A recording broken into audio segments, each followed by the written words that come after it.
तो चलिए स्वागत है आपके अपने चैनल पाठशाला वाई कैरियर स्टार्टर पे। तो आशा करते हैं कि आप लोग अच्छे होंगे। और बच्चों जी हम लोग आज हम लोग जो लेकर आए हैं वो रिवीजन क्लास है, फिलहाल रिकॉर्ड किया जा रहा है आप लोग के लिए। और पहला एक्सरसाइज का हम लोग पार्ट 1 पढ़ चुके हैं रिवीजन के रूप में, है ना। और दूसरा पार्ट का ये दूसरा पार्ट है, और ये दूसरा पार्ट को पढ़ते ही ये एक्सरसाइज क्या हो जाएगी, समाप्त हो जाएगा। बायोलॉजी सेक्शन से लिया गया था जिसका जैव पराक्रम नाम था, अपोषण जैव पराक्रम या पोषण जो टॉपिक थी हमारे, उसी के बारे में हम लोग को पढ़ना था। और यहाँ तक मतलब इसमें कुछ मतलब आधा समझिए तो एक तरह से पढ़ चुके थे, है ना, जिसमें देखा जाए कहाँ तक हम लोग पढ़ चुके थे। तो चलिए ये हमारा टीम रहा और आशा करते हैं कि आप लोग को वीडियो पसंद आता होगा। देखिए हमारा जो टॉपिक था बच्चा, ये हमारा टॉपिक था क्या, जैव पराक्रम, या इसी को हम लोग इसी में एक टॉपिक था पोषण के बारे में, लैब प्रोसेस या न्यूट्रिशन के नाम से जाना जाता है। और जैव पराक्रम हम लोग पढ़ लिए थे, सजीव और निर्जीव के बारे में पढ़ लिए थे, पोषण के बारे में पढ़ लिए थे, प्रकाश संश्लेषण तक हो गया था। मतलब कि हमारे पास केवल 2 टॉपिक और बच रही है ना, 2 टॉपिक, जीवों में पोषण और मानव में पोषण कैसे होता है, इसी के बारे में हम लोग को आज पढ़ना था। और तो चलिए बिना देरी किए हुए चलते हैं हमारे अपने टॉपिक पे, है ना। चलिए, तो यदि आप पार्ट 1 नहीं देखे हैं, पार्ट 1 नहीं देखें तो सबसे पहले पार्ट 1 भी देख लें, जिससे क्या हो कि आपका पूरा का पूरा एक्सरसाइज क्या हो जाए, रिवीजन हो जाए। यहाँ तक ये सभी मृतजीवी ऐसा पढ़ लिए थे, ये हमारा जो टॉपिक है वो पढ़ना था। बच्चा आपको जीवों में जनन के बारे में यदि पता होगा तो सबसे पहले आपके दिमाग में यह आना चाहिए कि जीव होते कितने प्रकार के हैं। यदि देखा जाए तो पृथ्वी पर हमारे पृथ्वी पर यदि जीवों में देखें तो मुख्यतः ऐसे 2 कोशिका के हिसाब से देखा जाए तो ये 2 प्रकार के था। एक कोशिकीय होता है बच्चा, और एक क्या होती है, बहुकोशिकीय होता है। एक कोशिकीय किसे कहते हैं गुरुजी, और बहुकोशिकीय किसे कहते हैं, इसके बारे में थोड़ा सा बताइए। देखिए, एक कोशिकीय वैसा जीव होता है बच्चा जिसके पास केवल एक कोशिका होता है, और बहुकोशिकीय का मतलब होता है क्या कि जिसके पास ढेर सारी कोशिका होती है ना। मतलब एक से अनेक कोशिका हो जाए तो समझ जाइएगा कि क्या हो गया, ये बहुकोशिकीय हो गया। और हम लोग को शुरुआती दौर में सब चीज में पढ़ना पड़ता। पहले हम लोग निम्न श्रेणी के जंतुओं को पढ़ेंगे, निम्न श्रेणी के प्राणियों के बारे में पढ़ेंगे, जिसमें से निम्न श्रेणी में यदि देखा जाए तो हम लोग मुख्य रूप से यदि पढ़ते हैं तो आपका जो एक्सरसाइज के हिसाब से देखा जाए तो अमीबा और पैरामीशियम के बारे में जानते हैं। और जो उस श्रेणी के जंतु में जो पढ़ते हैं वो केवल मानव में पढ़ने के लिए मिलता है हमें, है ना। तो सबसे पहले हम लोग चलते हैं निम्न श्रेणी के जंतुओं में। देखा जाए बच्चा, निम्न श्रेणी के जो जंतु जो होते हैं, निम्न श्रेणी के जंतु, निम्न श्रेणी निम्न श्रेणी के यदि जंतु देखा जाए, निम्न श्रेणी के यदि जंतु देखा जाए तो इसमें ऐसा कुछ पाचन तंत्र या पाचन अंग कुछ नहीं पाया जाता है ना। पाचन तंत्र होता है बच्चा, ये नहीं पाया जाता है, पाचन तंत्र नहीं पाया जाता। तो सर जी ये पाचन तंत्र नहीं पाया जाता है तो ये कैसे भोजन करता होगा। सर जी इसमें होती है जैसे कि मान लिया जाए कि एक कोशिकीय में हम लोग लिए सबसे पहले किसे लिए, अमीबा को लिए। तो अमीबा को सबसे पहले देख लेते हैं। अमीबा जो होता है बच्चा, अमीबा को यदि हम लोग देखें, अमीबा, तो ये हमारा कुछ फिगर दिखाई पड़ रहा है ना, ऊपर वाला जो है वो अमीबा है ना। यदि आपको पता होगा कि अमीबा के यदि बारे में सबसे पहला पॉइंट यदि हम लिखना चाहें तो हमें क्या पता चलती है कि अमीबा जो होती है वो एक प्रकार का अनिश्चित आकार वाले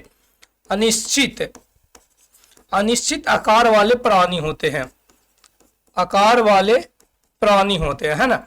अनिश्चित आकार वाले प्राणी होते हैं। यदि आगे चले तो हमें पता चलेगा, देखो कहा क्या कि अमीबा जो होता है बच्चा, अमीबा इसका कोई आकार नहीं होता है, वो जैसा इसका शेप, जैसा इसका मतलब जिधर से ये भोजन करेगा उस तरह से इसमें क्या होती है, कोशिका क्या उसकी भित्ति नहीं पाया जाता, कोशिका भित्ति इसमें नहीं पाया जाता, जिसके कारण इसका कोई आकार ही नहीं हो पाता है।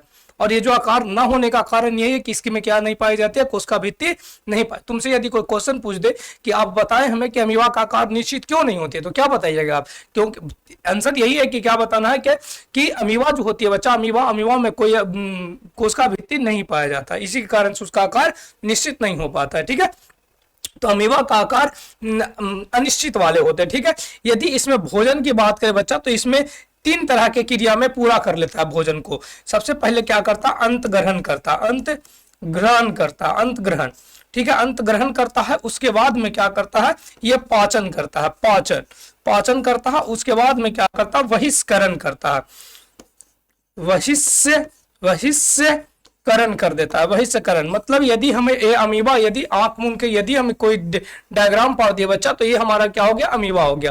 कोई आकार ही नहीं होता है, जब कोई आकार नहीं होता इसका मतलब क्या हुआ कि इसका कोई आकार नहीं है, मतलब जैसे पढ़ दिए सब अमीबा हो गया, तो ये इसका कोई आकार नहीं होता, बशर्ते इसमें एक केंद्रक होती है बीच में, है ना, एक केंद्रक होती है, साथ ही साथ क्या होती है, एक बीच में रसधानी पाई जाती है, भोजन रसधानी जिसे कहते हैं, भोजन रसधानी, रसधानी भोजन रसधानी के नाम से जानते हैं।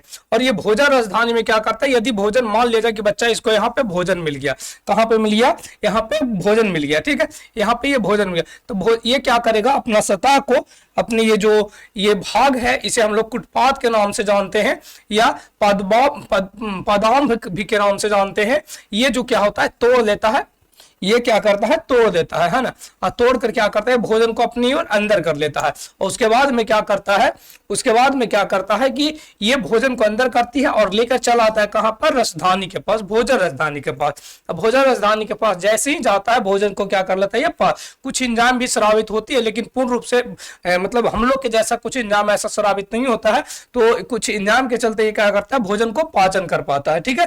तुमसे क्वेश्चन पूछेगा, जो देखो सबसे पहले क्वेश्चन पूछा, पता चला अमीबा का आकार कैसा, गुरुजी, अनिश्चित होता है। ये भोजन का ये जो पाचन जो क्रिया कर रहा है वो कितने चरणों में पूरा कर लेता है, सर जी, 3। पहला जो अंत ग्रहण करता है, अंत ग्रहण का मतलब हो कि भोजन को क्या कर लेगा, अंदर कर लेती है, भोजन को क्या कर लेती है, अपने शरीर में अंदर कर लिया, ठीक है। उसके बाद में ये क्या किया, ये भोजन को पाचन किया, क्या कर लिया, भोजन को पाचन किया। उसके बाद में जैसे ही भोजन पचा, जैसे भोजन पचा, उसके बाद में भोजन को क्या कर लेता है, ये बाहर कर देता है, मतलब कि जो भोजन को नहीं, भोजन जो इसकी खनिज लवण इसको चाहिए था, ये जो भी पोषक तत्व इससे चाहिए था, वो भोजन पोषक तत्व को ग्रहण कर लिया। उसके बाद में जो अपशिष्ट पदार्थ बचा, वो अपशिष्ट पदार्थ को क्या करता है, वो छोड़ देता है। अच्छा गुरुजी आप बताइए कि जब छोड़ता होगा तो उस समय कैसे छोड़ता होगा, तो फिर बच्चा वही करता है क्या, कि मान लीजिए कि इसके पास इतना अपशिष्ट पदार्थ बच गया, तो ये अपशिष्ट पदार्थ को छोड़ने के लिए फिर से ये अपनी सतह को क्या कर लेगा, फिर से अपनी सतह को क्या कर लेगा, तोड़ लेगा। सतह मतलब कि ये कुटपाद, अच्छा इसका नाम भी होती है, क्या नाम होती है, कुटपाद। ये जो अपशिष्ट पदार्थ होता है वो बाहर कर दिया, फिर अपनी ये सतह को क्या कर लेगा, बंद कर लेगा। ये जो सतह होता है बच्चा, इसे हम लोग क्या बोलते हैं, कुटपाद बोलते हैं, कुटपाद के नाम से जानते हैं, कुटपाद भी के नाम से जानते हैं, ठीक है। तो ये क्रिया, इतना ही क्रिया द्वारा क्या कर लेता है, भोजन को कहानी खत्म कर लेता है। तो ये था क्या, निम्न श्रेणी के जंतु जिसका नाम था अमीबा। अमीबा में सबसे पहला पॉइंट हमें दिमाग में आया क्या, कि इसका आकार जो होती है वो अनिश्चित होती है। कैसा होता है, अनिश्चित होती है। उसके बाद में अमीबा जो होती है, अमीबा में भोजन का यदि चरण देखा जाए कि किस तरह से भोजन का पाचन करता है, तो सबसे पहले क्या करता है, अंतग्रहण, अपनी बाहर वाला जो सतह होती है जिसे हम लोग कुटपाद कहते हैं, कुटपाद को ये क्या करता है, तोड़ देता है। तोड़ कर क्या करता है, ये भोजन को ग्रहण कर लेता है। अब भोजन को ग्रहण करके क्या करता है, ये भोजन को ले जाता है राजधानी में। अब भोजन का पाचन कहां करती है, भोजन का, तो अंत ग्रहण किसके द्वारा करेगा, तुमसे पूछेगा अंत ग्रहण किसके द्वारा करेगा, तो यहां लिखोगे कुटपाद द्वारा। किसके द्वारा, कुटपाद के द्वारा। तुमसे कहेगा पाचन कहां करता है, तो क्या बताओगे, भोजन रसधानी में, भोजन रसधानी में करता है। फिर बहिष्करण करने की बात किया जाए तो यह भी किसके द्वारा, कुटपाद के द्वारा। किसके द्वारा, कुटपाद के द्वारा ये कर लेता है। फिर कहा क्या कि यदि आगे है, फिर पता चला, हो गया बस इतना है। इसका आकार यदि कोई तुमसे पूछ दे कि इसका आकार अनिश्चित क्यों होती है, तो तुम क्या बताओगे कि गुरुजी इसका आकार इसलिए अनिश्चित होता है क्योंकि इसमें कोशिका भित्ति नहीं पाई जाती है, ठीक है। तो ये था हमारा अमीबा के बारे में। अमीबा के जिस तरह से यहाँ पे देखिए, ये है ना, ये भोजन दे दिया, भोजन को ये अपनी कुटपाद को क्या किया, तोड़ा, और फिर यहाँ से मिला लेगा, भोजन को मिलाकर फिर अंदर कर लिया, कहाँ लेके चला गया, भोजन रसधानी में लेके चला गया। भोजन रसधानी भोजन को पाचन करेगा, उसके बाद में क्या करेगा, इसे छोड़ देगा, है ना। चलिए इसको थोड़ा सा छोटा कर लेते हैं, उसके बाद में थोड़ा सा हमें पढ़ लेते हैं कि इसके बारे में। अमीबा से क्वेश्चन पूछता है, तो उसके बारे में भी देख लेते हैं। चलिए इसको थोड़ा सा इधर कर लेते हैं।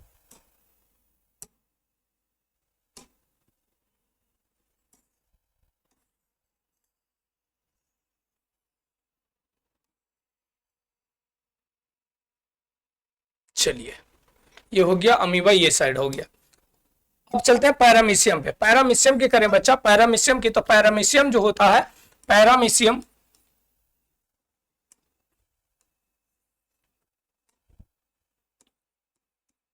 पैरामीशियम,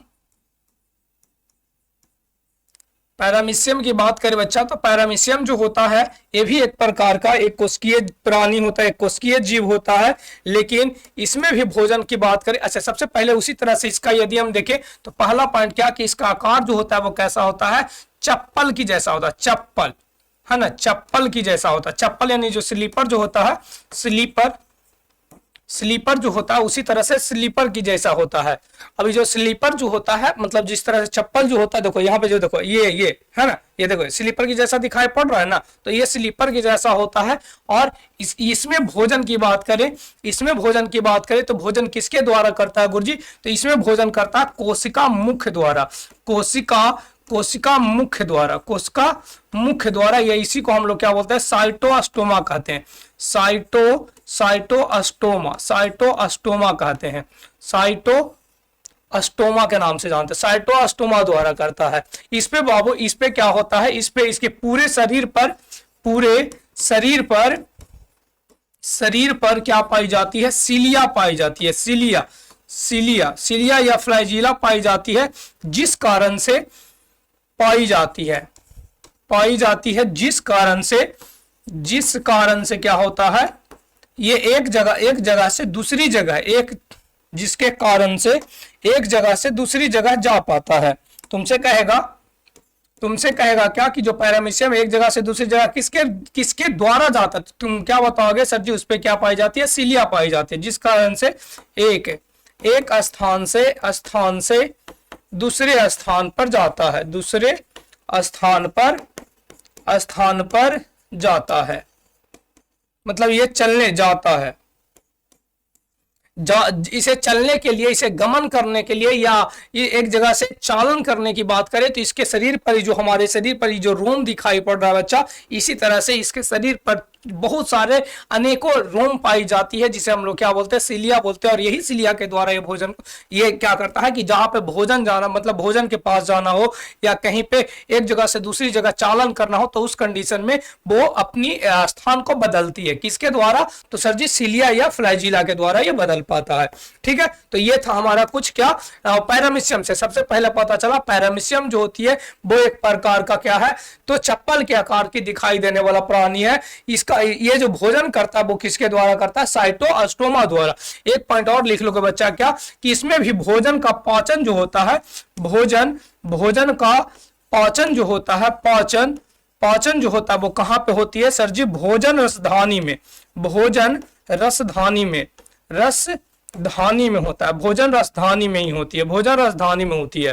फिर कहा क्या कि एक जगह से दूसरी जगह चलना हो तो इसे किसका उपयोग करता है, किस चीज का उपयोग करता है, तो सर जी सिलिया या फ्लैजिला का उपयोग करता है।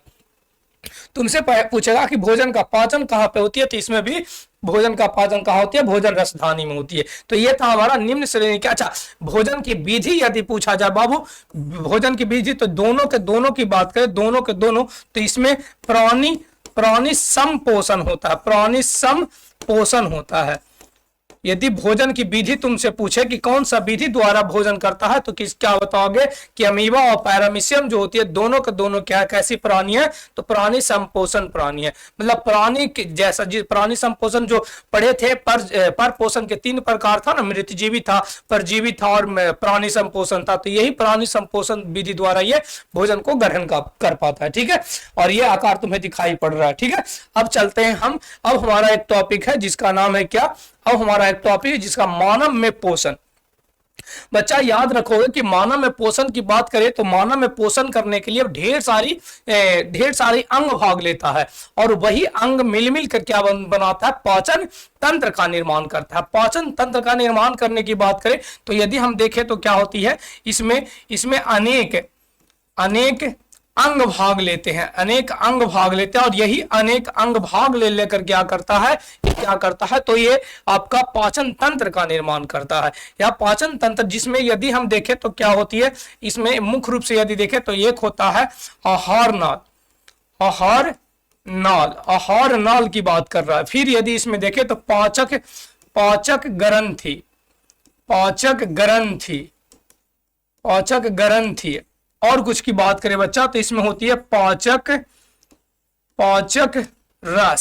पाचक रस, ये सभी मिलकर क्या बनाता है तुम्हें, तो ये क्या बनाती है, तो आपका एक तंत्र का निर्माण करती है जिसका नाम होती है पाचन तंत्र। क्या नाम होती है, पाचन तंत्र का नाम से जानते हैं। ये पाचन तंत्र जो होता है जिसमें क्या बताया गया कि तुम्हें ये मानव में क्या होता है, कुछ अंग मिलती है जैसे कि आहार नाल हो गया, पाचक ग्रंथियां हो गया, पाचक रस हो गया, और ये सभी मिल कर क्या बनाता है, तो तुम्हें एक तंत्र का निर्माण कर दिया जिस तंत्र का नाम होती है क्या, तो हमें क्या कहते हैं उसे, तो पाचन तंत्र के नाम से जानते हैं। ठीक है, तो देखो ये हमारा क्या है, ये हमें पाए जाने वाले पाचक पूरे के पूरे जो ये आहार नाल दिखाई पड़ रहा है, और इसी में हमें कुछ ग्रंथियां भी दिखाई पड़ रही है, और उसी में कुछ पाचक रस का स्त्रवण होगा। कहां पे कौन सा स्त्रवण होगा उसके बारे में आगे चर्चा करेंगे। फिलहाल के लिए हम लोग आगे बढ़ते हैं, हमारा टॉपिक वाइज इसी तरह से दिखाई पड़ेगा। अच्छा चलो शुरुआत करते हैं यहीं से।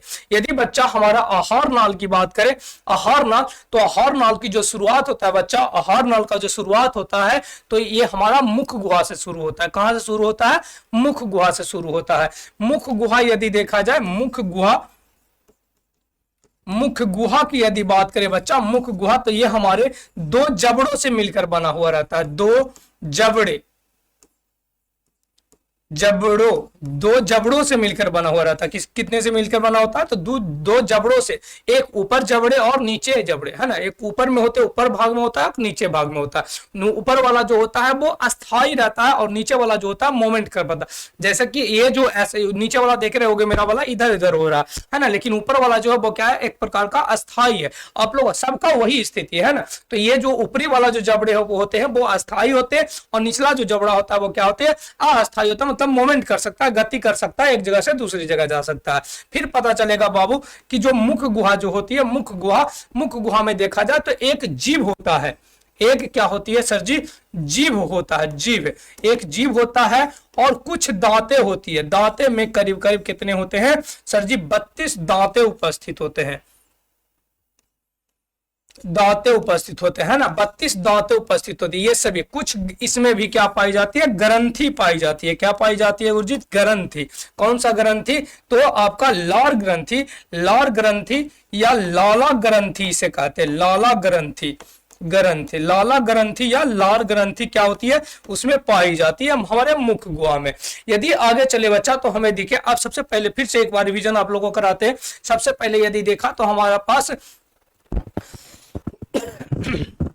देखो, सबसे पहले हमें पता चला क्या कि हमारा मानव में यदि पाचन तंत्र की बात करें, मानव में पाचन तंत्र का यदि हम बात करें तो पाचन तंत्र में दिखाई पड़ा हमें क्या कि आहार नाल, पाचक ग्रंथियां, अपाचक रस, ये सभी मिलकर क्या करता है, एक तंत्र का निर्माण करते हैं, और उस तंत्र का नाम होती है क्या, तो हम बोलते हैं या पाचन तंत्र के नाम से जानते हैं। अब ये जो पाचन तंत्र जो होता है बच्चा, पाचन तंत्र, इसमें हमें दिखाई पड़ा क्या कि 3 भाग जो था, जिसमें एक का नाम था क्या, आहार नाल। यदि हम आहार नाल की जब हम शुरुआत करना चाहते हैं तो आहार नाल में हमें दिखाई पड़ता है क्या कि हमारा शुरुआत आहार नाल का होता है, वो कहां से होता है, तो मुख गुहा से होती है। अच्छा, पूरी आहार नाल की बच्चा लंबाई की बात करें, ये आहार नाल की यदि लंबाई बात करें, लंबाई तो कितना होता है, 8 से 10 मीटर होता है। कितना मीटर होता है, तो 8 से 10 मीटर ये लंबी संरचना होती है, हमारे मुख गुहा से शुरू होती है,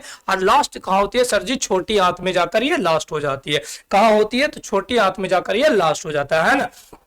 अब देखा जाए, जब कहा कि मुख गुहा में पता चला कि मुख गुहा में हमारे पास 2 जबड़े होते हैं, एक जीभ होते हैं, 32 दांतें होते हैं, कुछ हमारे मुख गुहा में क्या पाई जाती है सर जी, ग्रंथियां पाई जाती है। अब वो जो दांत है वो क्या करता है, वो हमारे पास जीभ है जो क्या करता है, हमारे जबड़े क्या करता है, या हमारे ग्रंथियां क्या करता है, इसके बारे में चर्चा करते हैं। देखो आगे चलते हैं, इससे पहले हम सबसे पहले देखेंगे जबड़े में हमें क्या पता चला कि जबड़े जो होती है गुरुजी, ऊपर वाले जबड़े अस्थाई होता और नीचे वाला जबड़े अस्थाई नहीं होते। ये क्या करता है, केवल मुख गुहा को बंद करके रखता है, मतलब मुख गुहा बना कर रखता है, एक ऊपर से और एक नीचे से, और साथ ही साथ दांत को व्यवस्थित करके रखता है। दांत को वो अस्थाई रूप से व्यवस्थित करके रखता है, ये जबड़े करके रखता है ना। एक चीज और याद रखिएगा बच्चा कि जो गुहा होता है, ये गुहा का मतलब होता है खाली स्थान। क्या होता है, खाली स्थान। हमारा मुख गुहा जो है वो खाली स्थान है। जो भी गुहा की नाम बात करेगा तो वहां दिमाग में लाना है क्या कि ये खाली स्थान की बात कर रहा है, ठीक है। ये खाली स्थान में हमें दिखाई पड़ा। पहला के बारे में हम देख लिए, जबड़े की अस्थाई होता है, ऊपर वाला अस्थाई होता है, ये नीचे वाले अस्थाई होते हैं। साथ ही साथ हमें दिखाई पड़ा क्या कि जो निचला जबड़े जो होते हैं वो दांत को व्यवस्थित करके रखता है। ठीक है, आगे चलते हैं। हमारा इसमें क्या होती है, एक जीभ होता है। क्या होता है, जीभ होता है, जीभ। और इस जीभ के बारे में ये अगला पेज में ले लेते हैं, है ना।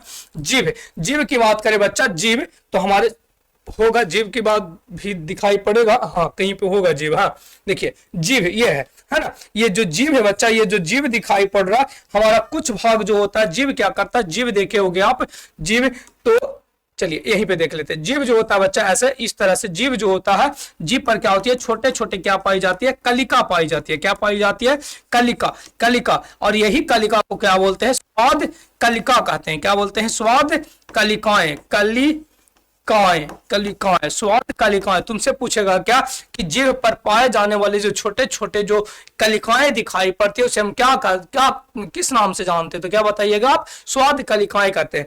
अब कहेगा कि जो स्वाद कलिकाएं होती है वो क्या करता है, तो क्या करता है गुरुजी, तो क्या करता है, ये स्वाद को बताएगा कि मतलब कि मीठा आप खा रहे हो, तित्ता खा रहे हो, आप कड़वा खा रहे हो, नमकीन खा रहे हो, जो भी चीज खाओगे उसके हिसाब से आपको ये बताएगा। उसके बारे में भी आपको दिखाते हैं। देखिए हमारा जीभ इस तरह से कुछ काम करता है। देखिए ये साइड वाला जो दोनों का दोनों जो जीभ हमें दिखाई पड़ रहा है, दोनों जीभ का दोनों वाला जो साइड वाला जो होती है वो क्या करता है, ये देखो है ना, नमकीन की खट्टा या बात कर रहा है, किसकी बात कर रहा है, खट्टा की बात कर रहा है ना।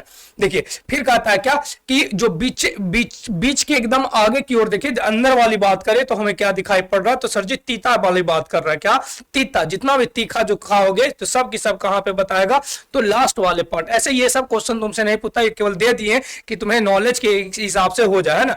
फिर यदि आगे की बात करें, आगे एकदम थोड़ा सा जो जिससे हम कभी किसी चीज को टेस्ट करने के लिए ऐसे यूज करते हैं कि क्या मतलब तीता है, नुनगर है, ऐसे वास्तव में यहां से हमें ये ना पता चलती, हम आगे वाले जो पार्ट होती है जीव का, उससे हमें पता चलता है केवल क्या, नमकीन पता चलती है। क्या पता चलती है, नमकीन पता चलता है ना, नमकीन पता चलता है। आगे चले तो हमें क्या पता चला कि जैसे आगे ये वाला जो अगला जो हटा के यदि से आगे चलते हैं तो वो वाला जो भाग होता है, ये वाला जो भाग होता है वो क्या बतलाता है आपको, तो ये मीठा बतलाता है कि आप मीठा खा रहे।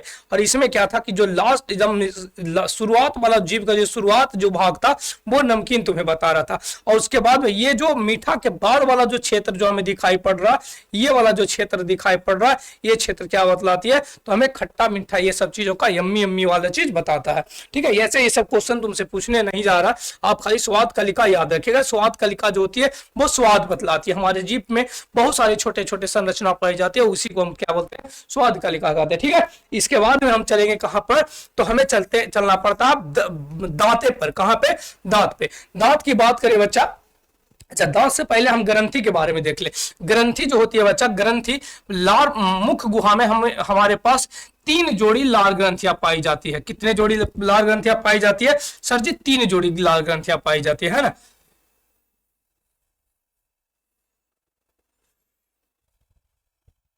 3 जोड़ी लाल ग्रंथियां पाई जाती है, 3 जोड़ी लाल ग्रंथियां। अब ये जो 3 जोड़ी लाल ग्रंथियां जो पाई जाती है, लाल ग्रंथियां, लाला ग्रंथियां जिसे हम लोग कहते हैं, लाला ग्रंथियां, ये कौन कौन सी होती है सर जी, तो पहला की बात करें तो इसे हम लोग पैरोटीड कहते हैं, पैरोटीड कहते हैं, पैरोटीड कहते हैं, है ना, पैरोटीड कहते हैं। पैरोटीड ग्रंथि होता है। पहला कौन सी ग्रंथि होती है सर जी, पैरोटीड ग्रंथि होती है। दूसरा की बात करें तो कौन सी ग्रंथि होती है, सबलिंगुअल, सबलिंगुअल ग्रंथि होता है, सबलिंगुअल ग्रंथि होता है ना। और उसके बाद में तीसरा ग्रंथि की बात करें तो सब मैंडिबुलर, सब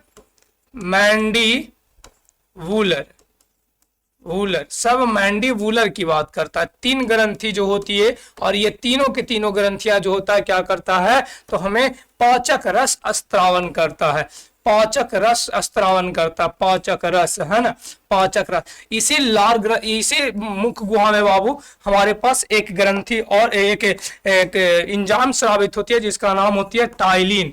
क्या नाम होती है, टाइलिन। टाइलिन, ये जो टाइलिन जो होता है बच्चा, टाइलिन ये क्या करता है, हमारे हमारे भोजन में क्या करता है, पहले तो आपका कार्बोहाइड्रेट ये सब का पाचन करता है, कुछ मात्रा में स्टार्च का पाचन करता है, और इसी में एक और एंजाइम पाई जाती है, ये एंजाइम है, ध्यान रखिएगा, एंजाइम है, एंजाइम है ना, एंजाइम्स है। अब इसी में एक और एंजाइम्स पाई जाती है जिसका नाम होती है लाइसोजाइम, लाइसोजाइम, लाइसोजाइम। ये जो लाइसोजाइम जो बच्चा होती है ये जीवाणु को मारता है, मतलब कीटाणुनाशक एक प्रकार का होता है। क्या होता है? कीटाणुनाशक, कीटाणुनाशक होता है, कीटाणुनाशक होता है, मतलब कीटाणु को क्या करता है, ये मारने का कार्य करता है, कीटाणु को क्या करता है, ये मारने का। जब हम भोजन करते हैं भोजन, तो उस समय क्या होता है कि हमारे भोजन में बहुत सारे कीटाणु सूक्ष्मजीव प्रवेश कर जाते हैं भोजन के साथ हमारे मुख गुहा में, तो उसे जो मारने का जो कार्य करता है वो कौन करता है, तो तुम्हारा लाइसोजाइम करता है। कौन करता है? लाइसोजाइम करता है। और ये भी एक प्रकार का क्या होती है, एंजाइम होती है। तो ये हमारा क्या था, पैरोटिड ग्रंथि, सबलिंगुअल ग्रंथि और सब मैंडिबुलर ग्रंथि, ये तीन प्रकार की ग्रंथि। तुमसे पूछेगा कि मानव में कितने प्रकार की ग्रंथियां पाई जाती है, तो क्या बताओगे? सर जी 3 प्रकार की ग्रंथियां पाई जाती है। इन ग्रंथियों से बहुत सारे एंजाइम स्रावित होते हैं, जिसमें मुख्य रूप से 2 एंजाइम याद रखोगे, एक का नाम होती है टाइलिन, दूसरा का नाम होती है लाइसोजाइम। क्या होती है? एक का नाम होती है टाइलिन, दूसरा का नाम होती है लाइसोजाइम। तुमसे टाइलिन से डायरेक्टली क्वेश्चन पूछिए कि मुख गुहा में कौन सा एंजाइम पाई जाती है, मुख गुहा में कौन सा एंजाइम पाई जाती है, और लाइसोजाइम जल्दी ना मिलकर क्या मिलती है तुम्हें? टाइलिन मिलता है। क्या मिलती है? टाइलिन मिलता है। ठीक है, इसके बाद में यदि हम देखें तो हमें मिलता है दांत के बारे में पढ़ने के लिए। किसके बारे में मिलता है? दांत के बारे में, है ना, दांत के बारे में। चलिए इसको साइड में लगा देते हैं।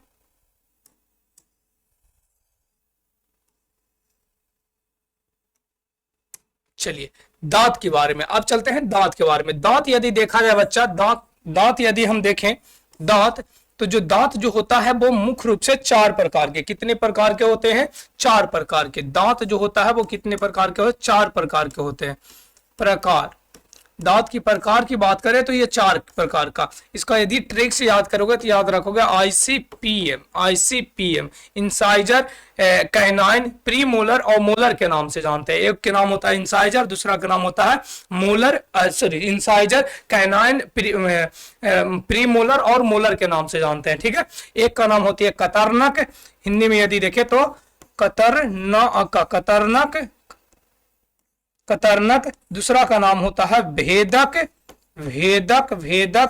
तीसरा का नाम होता है अग्रचवर्णक,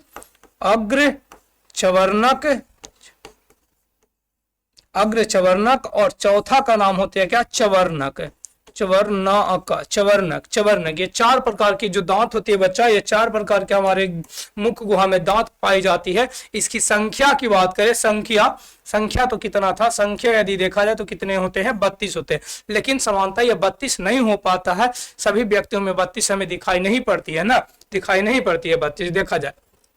अब देखा जाए ये जो होता है बच्चा, ये इसको यदि आईसीपीएम तो 21-23 से हम याद रखते हैं, 21-23 से आप भी याद रख सकते हैं। 21 यानी कि ये हो जाएगा 4 हो जाएगा, और इधर 2 हो जाएगा, ये हो जाएगा 4 और ये हो जाएगा 6, है ना। एक की संख्या यदि देखा जाए तो ये 4 हो जाती है, ये हो जाती है 2, ये हो जाती है 4 और ये हो जाती है 6। एक साइड की दांत हमें निकल गया, एक साइड की दांत हमें प्राप्त हो गया। आप इस तरह से 21-23 याद रखोगे या 42-46 याद रखोगे, इस तरह से भी याद रख सकते हैं आप। ठीक है, तो यहाँ से 21-23 यदि हम निकाले तो यहाँ पे कतरनक की संख्या 2, मतलब 4 दूनी 8 हो जाती है। कितना हो जाते हैं? 4 दूनी 8 हो जाती है, 4 दूनी 8 हो जाती है, 4 दूनी 8, 4 दूनी 8 हो गया। और इसको 2 गुना करें तो ये हो जाएगा कितना? 2 दूनी 4 हो जाएगा। इसको 2 गुना करें तो ये हो जाएगा तुम्हें 8 की संख्या में, और इसको 2 गुना करें तो ये हो जाएगा तुम्हें 12 की संख्या में। टोटल जो आया 32, कितना आया? 32 आया बच्चा, कितना आया? 32 आया, है ना, 32 दिखाई पड़ा। और ये भी बताया क्या कि जो हमारे पास जो दांत की संख्या जो होती है टोटल, वो कितना होता है? 32 होता है। कितना होता है सर जी? 32 होता है ना, 32 होता है। ये क्या किया? हाँ 32 होता है, ये 32, ये टोटल 32 होती है बच्चा। लेकिन यदि देखा जाए, लेकिन यदि हमें देखें, लेकिन यदि हम देखें तो हमारे पास ये टोटल के टोटल जो 32 जो दिखाई पड़ रहा है बच्चा, ये जो 32 जो दिखाई पड़ रहा है, ये 32 हमको हमारे पास होता नहीं है ना। 32 होता नहीं है वास्तव में किन्हीं के पास। 32 नहीं होता है तो सर जी होता कितना है, तो टोटल जो होती है 28 होती है, टोटल होता है 28। लेकिन ये 4 दांतें जो होती है, 4 दांतें बच्चा, इसे हम लोग अक्ल के दांत कहते हैं। क्या कहते हैं?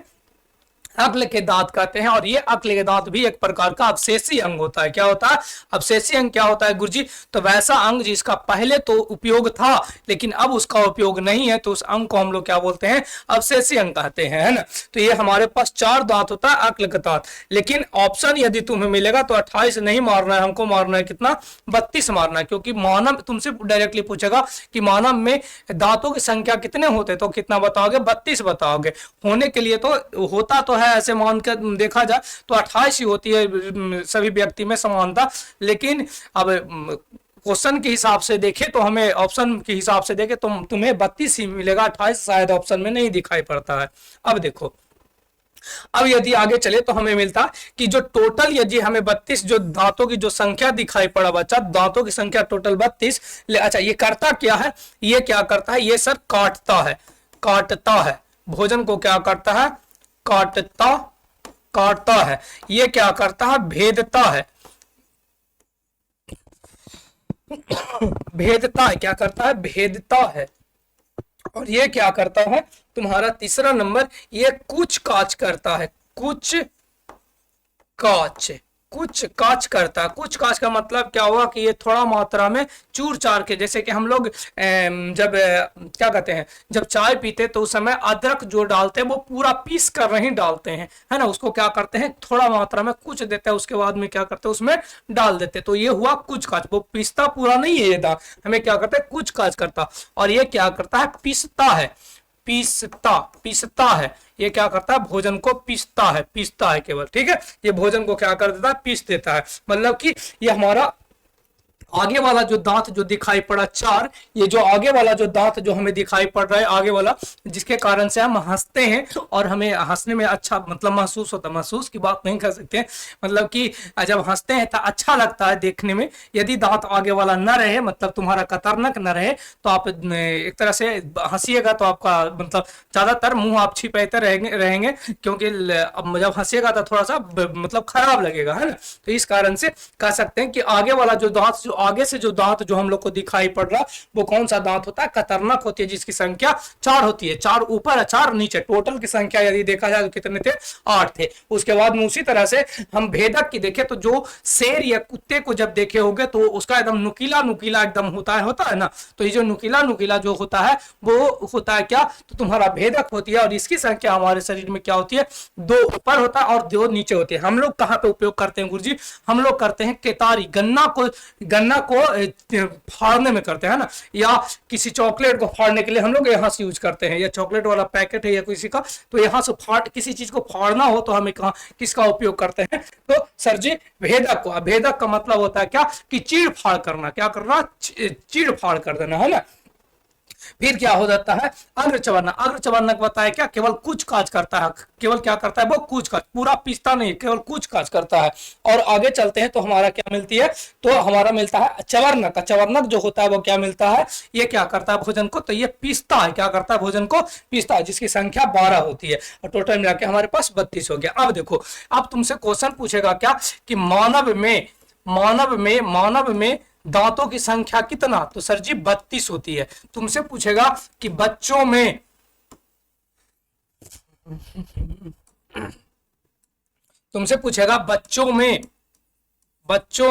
दांतों की संख्या कितना? बच्चों में दांतों की संख्या कितना? तो कहोगे कितना सर जी? आपको आंसर कितना देना है? 20 देना है। और इसी को बोलते हैं सर जी दूध की दांत। क्या बोलते हैं? दूध की दांत। दूध की दांत कहते हैं, दूध की दांत कहते हैं, ठीक है, दूध की दांत। आगे चलेंगे तो हमें दिखाएगा, तुमसे पूछेगा कि पूरे जीवन में क्या? पूरे जीवन में दांत कितना होगा मानव में? तो कितना? तो टोटल के टोटल 52। कितना? 52। उसके बाद यदि तुमसे पूछेगा अक्ल की दांत है, अक्ल, तुमसे पूछेगा कि अक्ल के दांत बताइए। अब हमको अक्ल की दांत है। तो अक्ल की दांत कितना, तो सर जी टोटल 4 होती है, जो लगभग कितना वर्ष में उगती है, तो सर जी 21 से 25 वर्ष के बीच में वर्ष में ये आता है। 21 से 25 वर्ष की आयु में ये उगता है ना। लेकिन सभी व्यक्तियों में ये नहीं उगता है। क्या नहीं होता है, तो सर जी नहीं उगता है, सभी व्यक्तियों में नहीं। ऐसा कहा जाता है बच्चा कि जिस व्यक्ति में अक्ल की दांत हो जाती है वो बहुत ज्यादा बुद्धिमान होता है। लेकिन अक्ल का दांत का मतलब होता है क्या, कि आप इस अवस्था से मतलब आप एक मैच्योर्ड व्यक्ति बन चुके, आप एक परिपक्व व्यक्ति, आपके दिमाग में, आपके शरीर में कह सकते हो क्या कि आप पापा मम्मी की तरह से आप सोचना प्रारंभ कर दीजिएगा। मतलब एक तरह से आप गार्जियन की तरह सोचना प्रारंभ कर दीजिएगा। लेकिन अभी ऐसा कुछ सोच आपके दिमाग में नहीं रहता होगा, है ना। तो वो वाला बात हो जाता है। इसीलिए कहता कि वो अक्ल की दांत, आपको बुद्धि आ गया। क्या आ गया, बुद्धि आ गया। लेकिन वास्तव में ऐसा नहीं है कि जिस व्यक्ति को अक्ल का दांत नहीं आया है उसको, उस व्यक्ति को बुद्धि नहीं रहेगा, ऐसा नहीं कह सकते, है ना। चला जाए आगे देखा जाए। तो ये हमारा क्या प्राप्त हुई, दांत। देखिए ये हमारे पास दांत है ना, यहाँ पे दांत की प्रकार हमें दिखाई पड़ रहा था, ये वाला। ये जो आगे यदि देखे तो ये जो 4 दांत है बच्चा, ये जो 4 दांत, जिसे हम लोग क्या बोलते हैं, कतरन, और एक दांत इधर कैनाइन है और एक दांत इधर कैनाइन है। उसके बाद में आगे चले तो हमारे पास 4 दांत है। यहाँ पे बच्चे वाला दांत दिखा रहा है ना। अच्छा ये बच्चे की दांत बता रहा, 2, 2, 4, 2, 6, 2, 8, 2, 10। अच्छा 20 वाला दांत बता रहा है। जो 20 गो जो दांत था ना, 20 गो जो दांत था उसकी बच्चे वाला बात कर रहा है, दूध की दांत वाला बात कर रहा है। लेकिन यही पे ध्यान देना कि ये वाला जो 4 था, ये वाला वो कितने हो जाएंगे, 4 हो जाएंगे। यहाँ पे दांतों की संख्या कितने हो जाएंगे, सर जी 4 हो जाएंगे। ठीक है, तो ये था हमारा दांत के बारे में। अच्छा आगे चलेंगे तो एक चीज और दांत के बारे में मिलेगा। क्या मिलेगा, देखो यहाँ पे भी दिखाई पड़ रहा, इंसाइजर जो होती है, इंसाइजर जो होती है, देखिए कैसा दिखाई पड़ रहा है ना, इंसाइजर। फिर उसके बाद में कैनाइन, प्रीमोलर और मोलर, इस तरह से संरचना कुछ दिखाई पड़ती है। आगे चला जाए। इसमें जो होता है बच्चा, इसमें जो दांत जो होती है, दांत आपसे जो दांत का जो प्रमुख मुख्य रूप से यदि देखा जाए तो दांत जो बना होता है वो कैल्शियम का बना होता है। किसका बना हुआ रहता है, कैल्शियम का बना हुआ रहता है। और जो कैल्शियम वाला जो भाग होती है उसे हम लोग क्या बोलते हैं, तो सर जी डेंटाइन बोलते हैं। क्या बोलते हैं, डेंटाइन, डेंटाइन, डेंटाइन, डेंटाइन कहते हैं। दांत का ये जो होता है, ये जो होता है, ये दांत का अधिकांश भाग बना होता है। ये दांत का अधिकांश भाग में होता है ना। दांत के अधिकांश भाग में होता है। अच्छा बच्चा जी, ये जो दांत जो हमारे पास जो है, ये जो हमारे पास जो दांत है, इस दांत में देखिएगा यहाँ पे 2 लेयर, इस तरह से कुछ लेयर दिखाई पड़ती है। ये जो 2 लेयर जो दिखाई पड़ रहा है ना, ये जो 2 लेयर जो दिखाई पड़ा, बाहर वाला जो व्हाइट जैसा जो दिखाई पड़ रहा है ना, ये जो बाहर वाला जो व्हाइट जैसा जो दिखाई पड़ रहा, इसे हम लोग क्या बोलते हैं, इनामेल बोलते हैं। क्या बोलते हैं, इनामेल, मेल के नाम से जानते हैं, एनामेल के नाम से जानते हैं। और ये बच्चा जो अंदर वाला जो बना हुआ रहता है, जिससे ये बना हुआ रहता है अधिकांश वाला, उसे हम क्या बोलते हैं, सर जी डेंटाइन कहते हैं। क्या कहते हैं, डेंटाइन होता है। इससे तुमसे क्वेश्चन पूछेगा कि दांत का अधिकांश भाग किस पदार्थ से बना होता है, सर जी डेंटाइन का बना होता है। और ये जो होता है किस तत्व से मिलकर बनता है, तो सर जी कैल्शियम से मिलकर बना होता है। किसका मिलकर बना होता है, कैल्शियम का मिलकर बना होता है। ठीक है, आगे देखा जाए। आगे इससे तुमसे क्वेश्चन पूछेगा कि इनामेल में तुमसे पूछेगा कि दांत की सबसे मजबूती कौन प्रदान करता है, मजबूती तुमसे पूछेगा कि मजबूती कौन प्रदान करता है, तो क्या बताओगे, सर जी एनामेल करता है। कौन करता है, एनामेल। दांत को जो मजबूती जो दे रहा है, इतना जो हार्ड जो है, वो किस कारण से हो रही है, सर जी एनामेल के कारण से। किसके कारण से, एनामेल। ये वाला कुछ संरचना आपको दिखा पाओ, इसमें ढेर सारे नाम है अंदर की ओर जब पार्ट चले तो। लेकिन तुमसे पूछेगा क्या, हम लोग एक तरह से रिवीजन क्लास के रूप में चले, इसीलिए हम लोग शॉर्ट में चल रहे हैं ना। तो इनामेल को याद रखिएगा और डेंटाइन को याद रखिएगा। बाकी अंदर चलोगे तो नीचे आपका धमनी रहता है, सिरा रहता है, ये सभी पाई जाती है। कुछ मात्रा में गम पाई जाती है, कुछ मात्रा में इसकी अस्थि मज्जा जो बनता है, अस्थि मज्जा के रूप में भी पाया जाता है। ये सभी चीज पाई जाती है, तो उससे लेना देना हमको नहीं है। फिलहाल हम लोग को इनामेल और डेंटाइन से मतलब है। आगे चले बच्चा, आगे चले तो हमारा मिलता है पाचन तंत्र। क्या मिला, पाचन तंत्र। और यही पाचन तंत्र बच्चा हमारा शुरुआत है, और यही पाचन तंत्र हमारा लास्ट है। देखो यहाँ जो होती है पाचन तंत्र होता है बच्चा, यहाँ एक पेज लिया जाता है, यहाँ पेज लेते हैं और तुम्हें चलते हैं तुम्हारा मुख्य रूप से पाचन तंत्र पे। बच्चा अब समझिएगा, यहाँ से हमारा क्या होती है आहार नाल का एकदम है, मतलब जिस मुख गुहा का समाप्ति हो गया इसके बाद मुख गुहा के बाद हम लोग चलते हैं कहाँ पे, मुख गुहा के बाद भोजन जो सना हुआ जो भोजन जाता है। अच्छा, मुख गुहा में जो भोजन था बउआ, मुख गुहा में एक पेज और एक पॉइंट और पीछे लिख सकते हैं, मुख गुहा वाले भोजन को मुख्य यहाँ लिख देते हैं, मुख गुहा वाला भोजन को क्या कहते हैं, भोजन को बोलस कहते हैं। क्या कहते हैं, बोलस कहते हैं। क्या कहते हैं, बोलस कहते हैं, है ना, बोलस कहते हैं, बोलस कहते हैं। याद रखिएगा क्या कहते हैं, हम बोलस कहते हैं। इस पॉइंट को आगे चलकर फिर से रिपीट हम करवाएंगे। इस पॉइंट एकदम वीवीआई टॉपिक है एक तरह से मान के चला जाए तो, ये क्या है एक प्रकार का वीवीआई टॉपिक है।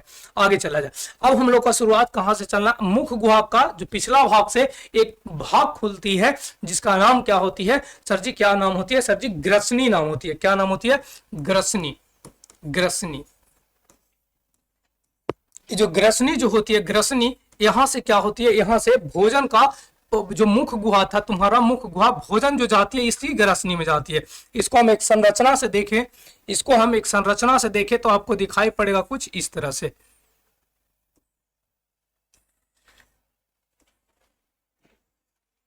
ये इस तरह से यहाँ पे एक संरचना पाई जाती है जिसका नाम होता है, ये वाला भाग क्या है तो तुम्हें ग्रसनी है। क्या नाम है, ग्रसनी नाम है ना, ग्रसनी नाम है,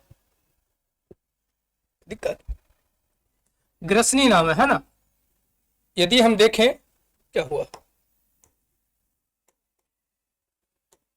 हाँ देखो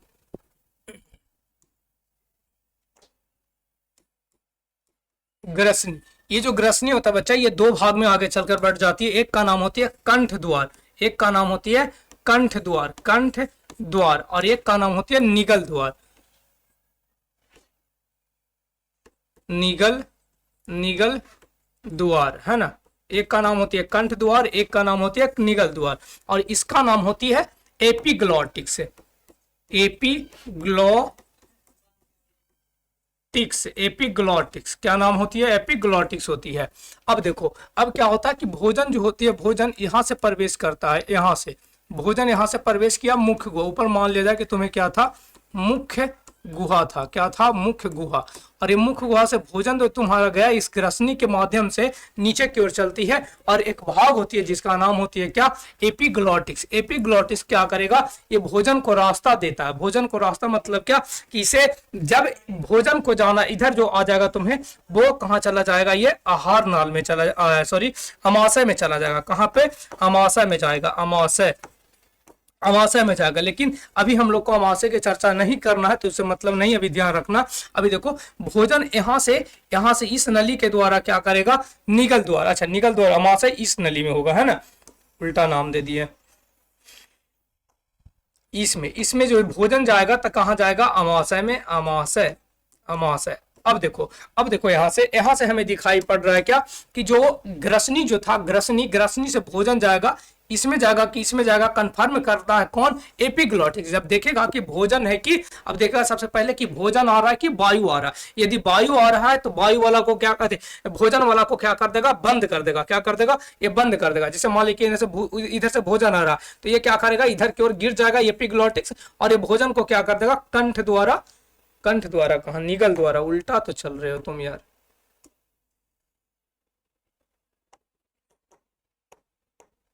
देखो यहां से क्या होता है, ये वाला जब भोजन आती है तो किसे बंद करेगा, ये कंठ द्वार को। कंठ द्वार जो होता है बच्चा, इसके द्वारा वायु जाता है, पहले कंफर्म कर लो, किसके द्वारा, वायु द्वारा, वायु। और निगल द्वार जो होता है इसके द्वारा क्या जाता है बच्चा, भोजन जाता है। क्या जाता है, भोजन जाता है, भोजन। अब देखो ये जो वायु जा रहा है, जब तुमसे भोजन जाता है, वायु वाला नली को क्या कर देगा, बंद कर देगा। सर जी ये वाला नली जो होता है आगे चलकर कहाँ खुलती है, फेफड़ा में खुलता है। कहाँ पे खुलता है, फेफड़ा में खुलता है, ठीक है। और इधर वाला था जो कहाँ खुल रहा था तुम्हें, अमाशय अमाशय में खुल रहा था। अब देखो भोजन जब इसको बंद कर दिया बच्चा तो भोजन को कंफर्म है कि इस नली द्वारा जाएगा, इस नली के द्वारा जाना पड़ेगा, है ना, जाना पड़ेगा कि नहीं जाना पड़ेगा, जी गुरुजी जाना पड़ेगा, तो इस नली द्वारा चला जाता है। यदि ये भोजन यहाँ से ये वाला जो भोजन ये ना जाके यहाँ पर इसे वायु आता, क्या आता, वायु आता, जब वायु आता तो ये वाला नली जो होता वो इधर की ओर गिर जाता, ये वाला जो ग्लॉटिक एपिग्लॉटिक्स है जो इधर गिर जाता, और खुलता कौन सर जी, ये वाला खुल जाता, क्या कौन वाला खुल जाता, ये वाला खुल जाता, है ना, ये वाला यहाँ से क्या होती, खुल जाती, यहाँ से खुल जाती, ये वाला खुल जाता और इसे क्या करता, ये ब्लॉक कर देता। और वायु था जो वायु कहाँ चला जाता, कंठ द्वार, कंठ द्वार जो होती है जुड़ा हुआ रहता है ट्रैकिया से, ट्रैकिया से, और ट्रैकिया से क्या होती है, ट्रैकिया जो जाकर जुड़ जाता है कहाँ, किसमें, तो सर जी फेफड़ा में जाकर जुड़ा हुआ रहता है। ठीक है, अब आगे देखा जाए, अब आगे यदि हम चलते हैं तो हमारा भोजन, भोजन से मतलब अभी रखना, हमारा इससे कोई लेना देना अभी नहीं है, ये अगला एक्सरसाइज जब हम लोग रिविजन करेंगे तो उस समय हमें कन्फर्म हो जाएगा पता कि कैसे काम कर रहा। अभी हमारे पास भोजन चला गया कहाँ पर, तो अमाशय में जा रही है, लेकिन अमाशय में बच्चा जाने से पहले, अमाशय में जाने से पहले क्या होता है, अमाशय में जाने से पहले क्या होता है कि यहाँ पे ये जो नली जो था, ये जो नली जो था, ये नली, ये वाला अमाशय, मान लिया कि ये वाला जो था इधर था, जो क्या था, निगल द्वार था, निगल द्वार था, निगल द्वार। याद कैसे रखेंगे कि सर जी भोजन केकरा द्वारा, किसके द्वारा जाता है और वायु किसके द्वारा, तो ध्यान रखना कि निगल, तो निगलोगे, निगल द्वार मतलब निगलना है हमको कुछ हो, तो निगलना है तो कौची निकलेंगे, तो सर जी भोजन निकलेंगे, इसका मतलब भोजन जाएगा। तुमसे क्या कंठ है, कभी कभी ना बोल देते हो, कभी कभी मजाक में किसी को कि कंठिया फुट्टा लालू जी ने बोला है, तो इसका मतलब क्या हुआ कि कंठ जो है, कंठ उससे उसके द्वारा क्या जा रहा था, आवाज या वायु जा रहा था, आवाज या वायु, आवाज कब जाती है, जब वायु जाएगा, है तब ना, तो यहाँ से क्या होगी कि तुम्हें वायु वाले चलाएगा कंठ द्वारा। और निगल मतलब निकालना, निकालना मतलब कौची, तो सर जी भोजन निकलेंगे, तो यहाँ से तुम याद आ जाएगा। अब यहां से थोड़ा सा एक पॉइंट और यहां से कंफर्म कर देते तुम्हें, निगल द्वार जो होता है बच्चा, निगल द्वार को यदि हम देखें तो आगे चलकर एक नली और खुलती है, बड़ा सा नली होती है, इस तरह से ऐसे ऐसे करके, एकदम ऐसे ऐसे करके नली खुलती है, उसके बाद अमाशय में जाती है, जिसका नाम होती है ग्रास नली। ग्रास नली के नाम से जानते हैं, क्या नाम से जानते हैं, ग्रास नली। अभी जो ग्रास नली जो होता है बच्चा, ग्रास मतलब भोजन, भोजन वाला नली, भोजन वाला नली, है ना, भोजन वाला नली की बात कर रहा। अब ये भोजन वाला नली जो था, इसमें जैसी आती है तो एक क्रिया होती है, इसमें एक क्रिया होती है जिसका नाम होती है क्या, तो सर जी क्रमाकुंचन के नाम से जानते हैं, क्या बोलते हैं, क्रमाकुंचन। तुमसे कहेगा कि ग्रास नली जो होता है बच्चा, ग्रास नली जिसमें भोजन किसके द्वारा, किस क्रिया द्वारा जाता है, तो क्या बताओगे, क्रमाकुंचन, क्रमाकुंचन के द्वारा, किसके द्वारा जाता है, तो ये क्रमाकुंचन की क्रिया होती है, और यही क्रमाकुंचन के द्वारा क्या होती है, भोजन जो होता है वो आगे चलकर कहाँ खुलता है सर जी, अमाशय में। अमाशय यानी बच्चा, इसी को हम क्या कहते हैं, पेट कहते हैं, क्या कहते हैं, पेट कहते हैं। यही अमाशय में जाकर क्या हो जाएगा, तुम्हारा जाकर भोजन जाकर खुल जाएगी, और वहीं पे जाकर अस्थायी रहेगा 3 से 4 घंटा के लिए, और वहां पे पूर्ण रूप से भोजन का पाचन की क्रिया संपन्न होता है, मतलब अधिकांश भोजन वहां पे जाकर पच जाता है। अब चलेंगे हम लोग कहां पर, अमाशय में। फिर से एक बार, ग्रास नली में निगल द्वार के बाद भोजन जाती है, ग्रास नली में भोजन जब जाती है तो उसमें एक क्रिया होती है जिसका नाम होता है कर्मकुंचन। सच्ची कर्मकुंचन होता क्या है, कर्मकुंचन का मतलब कि मान लीजिए कि ये जो नली है बच्चा, ये पूर्ण रूप से भोजन को नीचे ना गिरने दिया, ये पहले फूलेगा पचकेगा, मतलब एक तरह से फूलना पचकना एक तरह से होता है। देखो ये फूला, जैसे मान लें कि यहाँ पे भोजन आया, तो ये भोजन आया तो ये फूल गया, यहाँ पे फूला हुआ, लेकिन जैसे ही ये भोजन यहाँ से गुजरा तो ये फिर से पचक जाता, मतलब इस तरह से ऐसे कर करके एक जगह फूला हुआ है, पचका हुआ, जहां भोजन जाएगा फिर फूलेगा, जहां से भोजन हटा फिर वो पचक जाती है। इसी तरह से भोजन क्या होती है, अमाशय में गिरती है। यदि वो कर्माकुंचन वाला क्रिया न होता तो हमारे पेट पर ढब जैसा जाकर गिरता भोजन, जब गिरता तब क्या होती है, हमें चोट लगता है ना, चोट लगता, जिस कारण से प्रकृतिक ने हमारे शरीर में एक क्रिया बना देता है ग्रास नली में, जिसका नाम होती है कर्माकुंचन। ग्रास नली जो होता है बच्चा, ये 25 सेंटीमीटर लंबी होती है, क्या होती है, 25 सेंटीमीटर लंबी होती है। ठीक है, अब चलते हैं हमारा जो संरचना है, अगली संरचना जिसका नाम है क्या, अमाशय। एक पेज और लेते हैं, एक पेज और लेंगे तो आपको समझ में आ जाएगा। अमाशय पर चलते हैं बच्चा, अमाशय की बात करें, अमाशय तो हमारे संरचना, हमारे जो पाचन तंत्र है, हमारे पाचन तंत्र में देखो ये वाला जो भोजन है बच्चा, आपको शायद दिखाई पड़ रहा होगा, हाँ ठीक है, कोई दिक्कत नहीं है। ये जो भोजन है, यहाँ से थोड़ा सा हम कलर ले लेते हैं, भाट ले लेते हैं, चलेगा, हाँ भाट ले लेंगे, चलेगा। देखो यहाँ से बच्चा ये मुख्य गुहा था, एक बार फिर से इसको रिवीजन करवा देंगे लास्ट में एकदम। अभी ध्यान रखो, ये हमारा ग्रास नली था, ये ग्रास नली था, ऐसे ऐसे करके ग्रास नली। भोजन चला गया कहाँ पे, ये आपका अमाशय में। क्या ये जो स्टोमच है वो क्या है, अमाशय है, अमाशय, अमाशय में चला गया बच्चा, अमाशय में। अब अमाशय में जैसे ही भोजन जाती है तो यहाँ पे रहता है करीब करीब कितने घंटा सर जी, 3 से 4 घंटा। कितने घंटा होता है, 3 से 4 घंटा। अब देखो यहाँ पे अमाशय जो होता है बच्चा, अमाशय इसके 3 भाग होते हैं। कितने भाग होते हैं, 3 भाग होते हैं, 3 भाग। एक का नाम होती है कार्डियक, कार्डियक नाम होता है। एक का नाम होती है पाइलोरिक, पाइलोरिक। और जो तीसरा नाम है उसका नाम होती है फुंडिक, फुंडिक। तीसरा जो भाग है जिसका नाम था फुंडिका, फुंडिक, क्या नाम होती है, फुंडिक होती है। ये 3 भाग। तुमसे पूछेगा अमाशय के, अमाशय जो होती है कितने भाग में बटा होता है, तो सर जी 3 भाग में बटे होते हैं। कितने भाग में बटा होता है, सर जी 3 भाग में बटे होते हैं। अब जो 3 भाग में जो बटा हुआ है, एक का नाम था कार्डियक, दूसरा का नाम था पाइलोरिक और तीसरा का नाम था फुंडिक। बच्चा इसमें आप देखो, आओ यहाँ पे आओ, यहाँ पे आते हैं तो ऊपर वाला जो भाग होता है बच्चा, ऊपर वाला भाग का नाम होती है कार्डियक। क्या नाम होती है, कार्डियक नाम होता है। जो बीच वाला भाग जो होता है, बीच वाला, जिसका नाम होती है फुंडिक। क्या नाम होती है, फुंडिक नाम होता है, फुंडिक नाम होता है। और जो तीसरा जो भाग है, जो लास्ट वाला जो भाग होता है बच्चा, तीसरा, इसका नाम होती है क्या, तो पाइलोरिक, पाइलोरिक के नाम से जानते हैं ना, पाइलोरिक के नाम से जानते हैं। अब देखो ये तीनों के तीनों जो भाग होता है बच्चे, ये जो तीनों के तीनों, ये तीनों के तीनों जो भित्ति है, इन तीनों में एक प्रकार की भित्ति, अच्छा ये जो भित्ति का निर्माण करता है, ये कोशिका, इसमें एक कोशिका होती है। अभी कोशिका में देखो क्या बताते हैं, ये जो होता है, ये जो संरचना जो दिखाई पड़ रही है, ये वाला ऐसे जो संरचना जो दिखाई पड़ रही है, ये जो ऐसे जो संरचना दिखाई पड़ रही है, इसकी भित्तियां अंदर से वो ऐसे करके उभरा हुआ, धंसा हुआ, उभरा हुआ, धंसा हुआ, उभरा हुआ, धंसा हुआ पाई जाती है। और ये उभरा हुआ, धंसा हुआ होने के कारण से एक ग्रंथि का निर्माण करती है। क्या करता है, ग्रंथि का निर्माण करती है। और ये जो ग्रंथि जो होता है बच्चा, जिस ग्रंथि का नाम होती है जठर ग्रंथि। क्या नाम होती है, जठर ग्रंथि। और ये जो जठर ग्रंथि जो होता है बच्चा, जठर ग्रंथि जो होता है वो 3 प्रकार की कोशिकाओं से मिलकर बना हुआ रहता है। कितने प्रकार के गुरुजी, 3 प्रकार के। एक का नाम होती है क्या, एक का नाम होती है श्लेष्मा, श्लेष्मा किसे नाम से। एक जो होता है वो जाइमोजीन कहते हैं, जाइमोजीन के नाम से जानता है। एक जो होता है उसका नाम होती है क्या, अम्लजन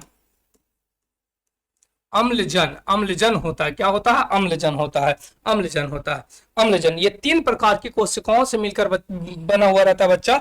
और साथ ही साथ ये तीनों मिलकर किसका निर्माण करती है, सर जी जठर रस का स्त्रावन करता है। किसका, जठर रस का स्त्रावन करता है। और जठर रस का तो करवे करता है, लेकिन ये सभी के सभी ये जो होता है वो अपने आप ये खुद पर्सनल क्या करता है, म्यूकस का स्त्रावन करता है, म्यूकस का। और जो जाइमोजीन होती है वो पेप्सिनोजेन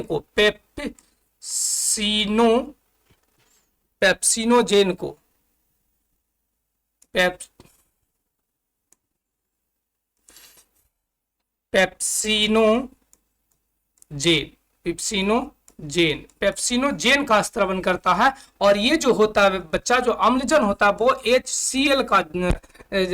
HCl का स्त्रावन करता है, या इसी को हम लोग क्या बोलते हैं, हाइड्रोक्लोरिक अम्ल कहते हैं। क्या कहते हैं, अम्ल कहते हैं, हाइड्रोक्लोरिक अम्ल कहते हैं। ये हाइड्रोक्लोरिक अम्ल का स्त्रावन करता है ना, हाइड्रोक्लोरिक अम्ल का स्त्रावन करता है। अब देखा जाए, और यही तीनों मिलकर बच्चा, क्या करता है, यही तीनों जब को मिला देते हैं तो बनता है क्या, जठर रस बनता है। जठर, तो तुमसे क्वेश्चन पूछेगा कि जठर रस में किस कौन कौन सी पदार्थ उपस्थित होता है, क्या बताओगे सर जी? म्यूकस होता है सबसे पहले, म्यूकस। दूसरा क्या होता है? पेप्सिनोजेन होता है। तीसरा जो होता है क्या होता है? एचसीएल होता है। एक चीज और बच्चा याद रखोगे, जो एचसीएल और पेप्सिनोजेन यदि मिल जाती है, ये दोनों मिल जाता है, तो एक प्रकार का पदार्थ का निर्माण करता है, एक इंजाम का निर्माण करता है, जिसका नाम होती है पेप्सिन। क्या नाम होता है? पेप्सिन। पेप्सिन नाम होता है, जो ये एक प्रकार का इंजाइम इंजाइम ये इंजाइम होता है पेप्सिन। पेप्सिन का निर्माण करता है पेप्सिनोजेन, और एचसीएल दोनों मिल जाती है और मिलकर किस किस इंजाइम का निर्माण करता है सर जी? तो इंजाइम का जिसका नाम है पेप्सिन। और पेप्सिन जो होता है बच्चा, ये प्रोटीन पर कार्य करता है, प्रोटीन पर कार्य करता है और कार्य कर कर इसे बदल देता है किसमें? पेप्टॉन में बदल देता है। किसमें बदल देता है? पेप्टॉन में बदल देता है। किसमें बदल देता है? तो ये पेप्टॉन में बदल देता है। ठीक है, उसके बाद में यदि हम आगे चले तो हमारा जो अमाशय जो होता है बच्चा, हमारे अमाशय जो होता है वो यदि देखे तो हमें पता चलेगा क्या कि अमाशय जो होता है ये प्रतिदिन लगभग 3 लीटर जो होती है वो क्या होती है? जठर रस का स्त्रवन करता है। कितने? तो 3 लीटर होता है जो जठर रस का स्त्रवन करता। साथ ही यदि हम देखें तो हमें पता चलेगा क्या, जो अमाशय जो होता है बच्चा, अमाशय में जो भोजन होता है, भोजन वो कितने घंटे रहते हैं? तो 3 से 4 घंटा, 3 से 4 घंटे रहता है 3 से 4 घंटा रहता है। साथ ही ये जो भोजन होती है बच्चा, इस भोजन को हम कहते हैं कायम कहते हैं। क्या कहते हैं? कायम कहते हैं। क्या बोलते हैं? कायम कहते हैं, है ना, कायम कहते हैं। आगे चले तो और क्या हाँ चलो एक पॉइंट और, पहले इसे थोड़ा सा छोटा करते हैं, थोड़ा ज्यादा बड़ा हो गया है ना, थोड़ा सा छोटा कर लेते हैं तो आपको सुविधा होगा समझने में, क्योंकि हर बार एक पेज नया ले। छूट गया।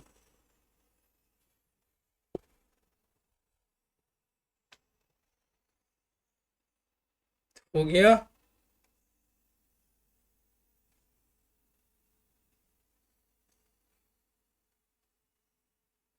चलिए हो गया। अब देखिए, ये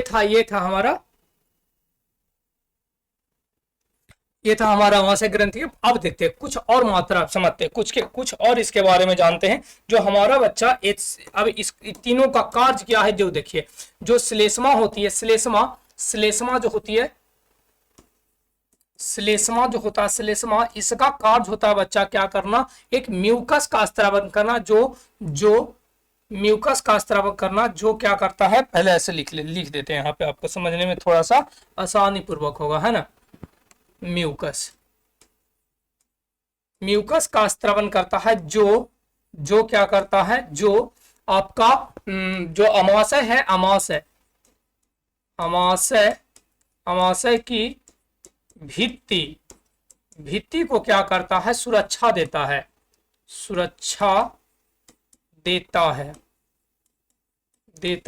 किससे? सुरक्षा देता है HCl से। किससे देता है? तो सर जी HCl से सुरक्षा देता है। HCl से, है ना, HCl से सुरक्षा देता है, याद रखिएगा। दूसरा जो हमारा था क्या था? जाइमोजिन था, जाइमोजिन। और ये जो जाइमोजिन जो होता है बच्चा, जाइमोजिन जो होता है वो क्या करता है? तो पेप्सिनोजेन था, ये क्या करता है? ये तो प्रोटीन का निर्माण करता है, मतलब कि जाइमोजिन HCl और किसके साथ मिला? HCl किसके साथ? ये HCl के साथ मिल गया, है ना, HCl के साथ मिल जाता है, HCl के साथ मिला और ये बना दिया क्या चीज बनाया था तुम्हें? तो एक पेप्सिन इंजाइम बनाया था, पेप्सिन इंजाइम बनाया था, इंजाइम बना दिया, है ना। तीसरा यदि हमें देखे तो हमें दिखाई पड़ रहा था अम्लजन, मतलब जो स्रावित कर रहा था HCl, है ना, HCl का स्रावन कर रहा था। जाइमोजिन यहाँ पे ना होकर क्या हो जाएगा तुम्हें? पेप्सिनोजेन हो जाएगा, है ना, पेप्सिनोजेन, थोड़ा सा मिस्टेक हो गया,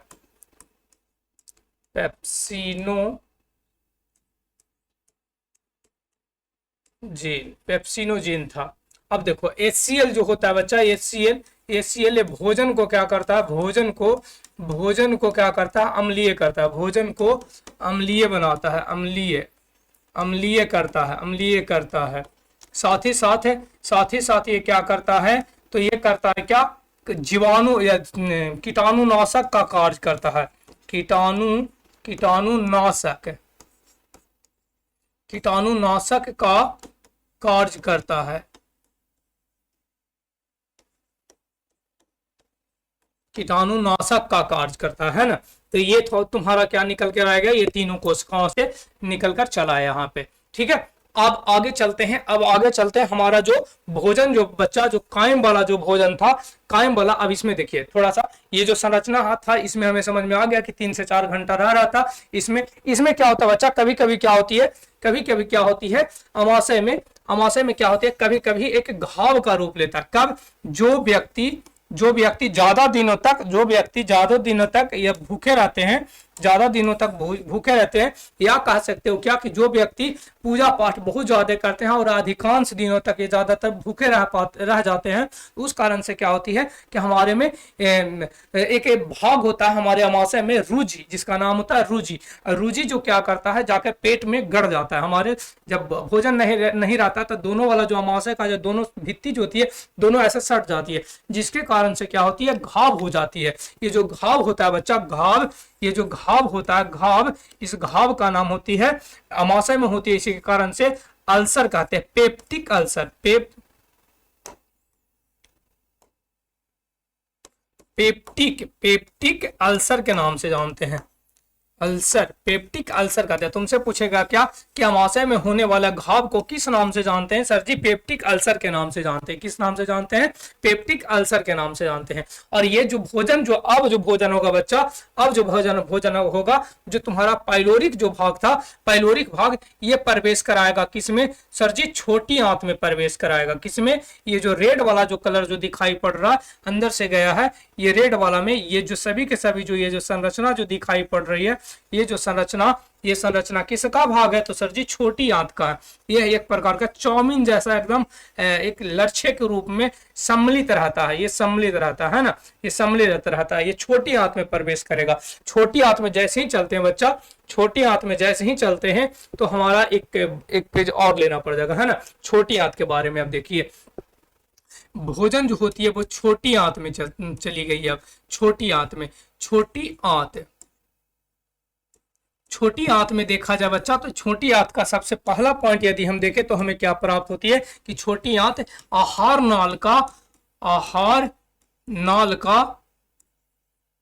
नाल का सबसे लंबी भाग होती है, सबसे लंबी भाग होती है ना, सबसे लंबी भाग होती है, जिसका लंबाई लगभग कितना होती है, तो करीब 6 से 8 मीटर हो जाता है।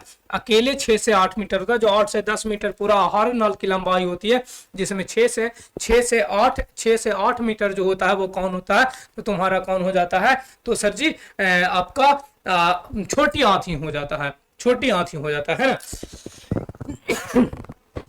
थोड़ा और है बच, थोड़ा सा वीडियो लंबा होगा लेकिन पूरा समाप्त हो जाएगा, है ना। चलिए आगे देखा जाए। तो ये था छोटी आंत के बारे में बताया। फिर पता चला क्या, ये जो छोटी आंत जो होता है बच्चा, शाकाहारी जंतुओं में लंबी होती है। जंतुओं में लंबी होती है। क्यों लंबी होता है गुरुजी, क्यों लंबी होती है, क्योंकि ये करना क्या रहता है इसे, क्योंकि ये सेल्यूलोज का पाचन करता है, सेल्यूलोज का पाचन करता है, सेल्यूलोज का क्या करता है, पाचन करता है। सेल्यूलोज का तुमसे पूछेगा क्या कि किन जंतुओं का पाचन तंत्र लंबी होती है। तो क्या बताओगे कि गुरुजी शाकाहारी जंतु का पाचन तंत्र लंबी होती है। तुमसे क्वेश्चन यदि पूछ दे कि शाकाहारी जंतुओं का पाचन तंत्र लंबी क्यों होती है, तब तुम क्या बताओगे गुरुजी कि शाकाहारी जो जंतु जो होते हैं, जो साग पत्ती ये सब खाते हैं, पेड़ पौधे ये सब खाते हैं, और जो पेड़ पौधे के कारण पेड़ पौधे की जो कोशिका भित्ति जो होता है बच्चा, वो सेलुलोज का बना होता है। सेलुलोज क्या होता है गुरुजी? सेलुलोज एक प्रकार का निर्जीव पदार्थ होता है, और ये निर्जीव पदार्थ जो होता है वो क्या करता है, वो ये निर्जीव पदार्थ जो पौधे होते हैं या जो पादप होते हैं उसकी कोशिका भित्ति मतलब उसकी कोशिकाओं को सुरक्षा देता है। और जब उसे जानवर खाता है तो जानवर को पचाने के लिए बस तुरंत नहीं पचा, जिसके कारण से इसे पाचन तंत्र प्राकृतिक लंबा दे दिया है। क्या कर दिया? छोटी हाथ लंबा दे दिया है। अब इसी चीज को देखे होगे कि जब जानवर जो होता है वो पहले भोजन को कर लेता है, और उसके बाद में देखे होगे कुछ समय के बाद जब बैठता है कहीं पे, तो देखे होगे कि वो अपने भोजन को पुनः निकाल कर मुंह में लाता है, लाकर भोजन को क्या करता है? पुनः चिबाता है ना, उसको चबाता है, चबा चबा कर फिर से वो पाचन करता है, जिसके कारण से देखे होगे कि उसके मुंह में जो मुख गुहा जो होती है, उसका जो मुंह होता है उसमें फेन जैसा पूरा एकदम उजला उजला निकलते रहता है। वो क्यों? क्योंकि वो सेलुलोज का चावल मतलब पाचन कर रहा है उस टाइम, मतलब सेलुलोज को पचाने के लिए उसे पुनः चिबाना पड़ता है भोजन को। इसी के कारण से वो क्या करता है, मतलब उसे क्या कहते हैं? चुगाली करना। क्या कहते हैं? जानवर, हम लोग आम भाषा में क्या कहते हैं? चुगाली कर रहा है जानवर, चुगाली। चुगाली वास्तव में किस लिए करता है? क्योंकि उसे सेलुलोज का पाचन करना रहता है। ठीक है, आगे देखा जाए तो ये सेलुलोज का पाचन करना रहता है। आगे चलिए, आगे चले बच्चा, आगे चले तो हमारा छोटी आंत जो होता है, छोटी आंत में पूर्ण पाचन तंत्र होता है, मतलब भोजन का पूर्ण पाचन होता है। भोजन का क्या होता है? भोजन का पूर्ण पाचन होता है। क्या होता है? पूर्ण पाचन होता है। पूर्ण पाचन होता है। तुमसे पूछेगा कि भोजन का पूर्ण अच्छा शुरुआत कहाँ से हुआ था? सर जी शुरुआत जो हुई थी, शुरुआत वो कहाँ से हुई थी? तो आपका हुआ था कहाँ से? तो हुआ था मुख गुहा से। कहाँ से हुआ था? मुख गुहा से हुआ था। लेकिन यही चीज में तुमसे यदि पूछ दे कि आप बताएं कि जो इसकी जो शुरुआत तो हुई मुख गुहा, लेकिन पाचन कहाँ पे हुई? मतलब पूर्ण रूप से पाचन यदि तुमसे पूछे कि पूर्ण रूप से पाचन कहाँ हो रही है, तो उस समय तुम्हें क्या बताना है? कि उस समय तुम्हें बताना है क्या? कि आपको छोटी आंत होती है। कहाँ पे? छोटी आंत में होती है ना। और जो हमारा अगला यदि टॉपिक इसका देखे, पॉइंट देखे, तो सबसे बड़ा टॉप सबसे अच्छा वाला पॉइंट जो है वो छोटी आंत को यदि हम देखें तो 3 भाग में बांटते हैं। कितने भाग में बटा हो रहा था? 3 भाग में। 3 भाग। एक का नाम होती है ग्रहणी। क्या नाम होती है? ग्रहणी। दूसरा की यदि हम देखें तो क्या पता होता है? जेजुनम या इलियम कह सकते हैं। जेजुनम। और तीसरा यदि देखें तो क्या था? इलियम था। इलियम। ये 3 भाग होता है बच्चा, ये 3 भाग, और तीनों भाग मिलकर क्या होती है? ये छोटी आंत का जो जितना भोजन होता है, जितना भोजन होती है, ये सभी भोजन को क्या कर पाता है? वो पाचन कर पाता है ना, वो पाचन कर पाता है। मतलब आपको भी एक चीज और जानकर आश्चर्य होगा कि हमारे पेट में, हमारे आमाशय में, हमारी छोटी आंत में एक बिलाय होता है। क्या होता है गुरुजी? बिलाय होता है। वास्तव में बिलाय होता है का? हाँ, बिलाय होता है। देखो बिलाय कहाँ होता है, जो बताते हैं आपको। ग्रहणी जो होता है बच्चा, ग्रहणी ये छोटी आंत का पहला भाग होती है। क्या होता है? छोटी आंत का पहला भाग। इसे थोड़ा सा छोटा कर लेते हैं ना, छोटा कर लेंगे आपको सुविधा होगी थोड़ा सा। चलिए,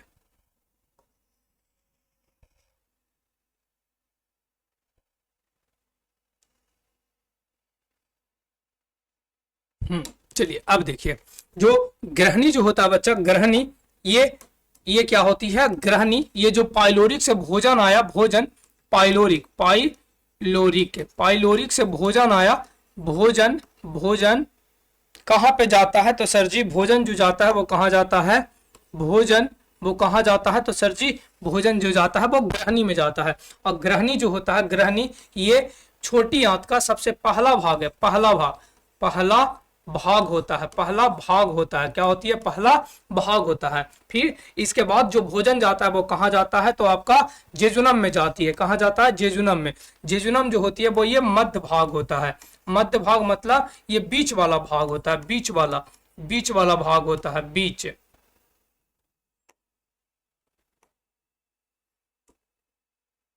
बीच वाला भाग होता है।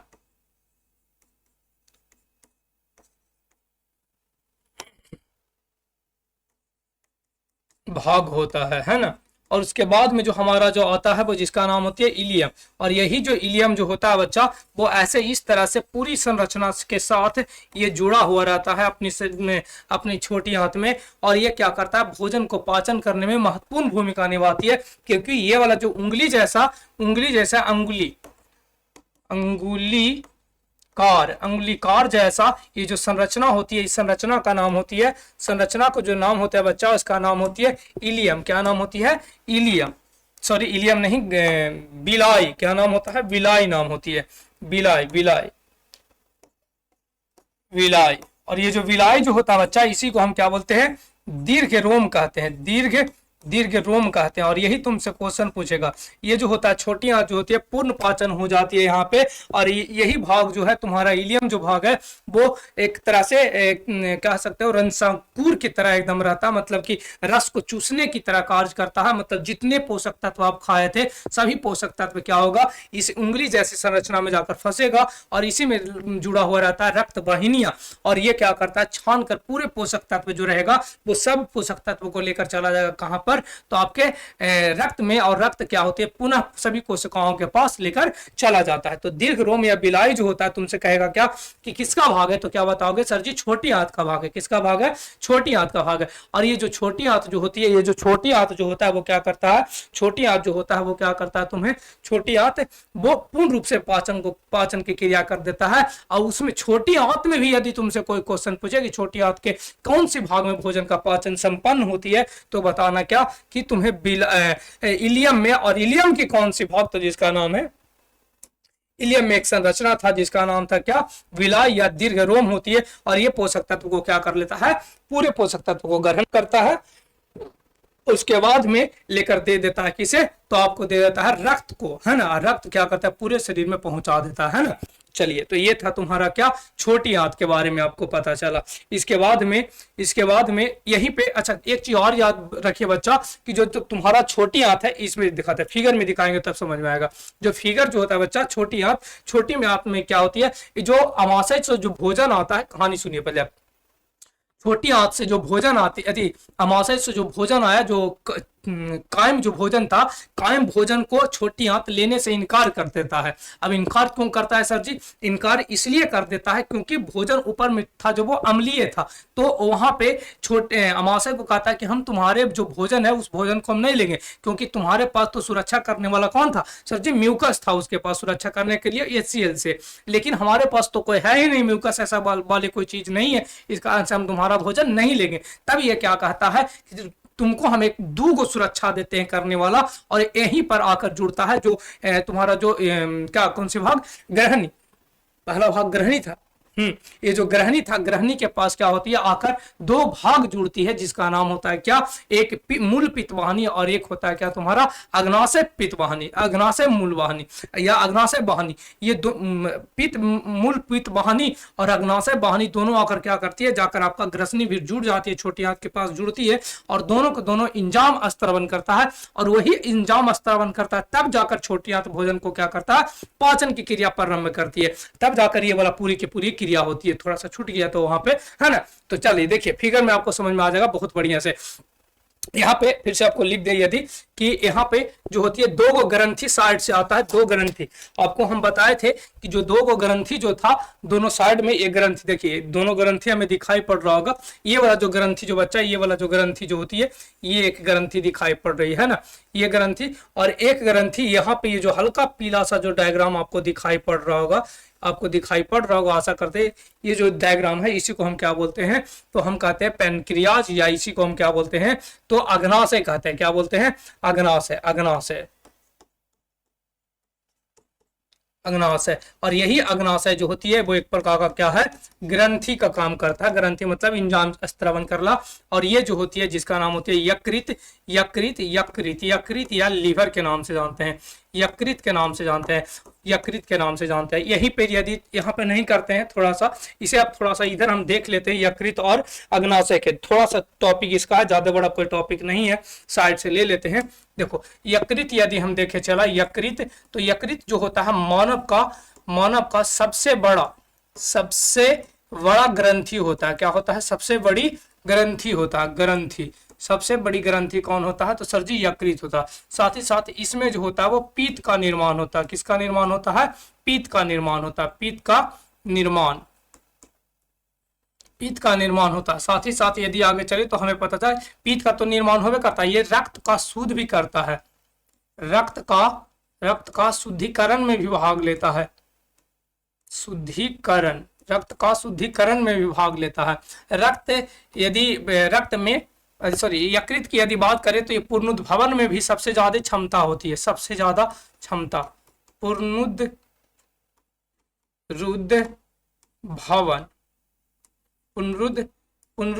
में सबसे अधिक क्षमता। पुनरुद्भवन का मतलब क्या होता है सर जी? यदि यकृत आपका जर्मनी डैमेज भी हो जाएगा तो आप, ऐसा नहीं होगा आपका तबीयत बहुत ज्यादा खराब हो जाएगी, वो तुरंत मतलब बहुत जल्द वो रिकवर कर लेता है।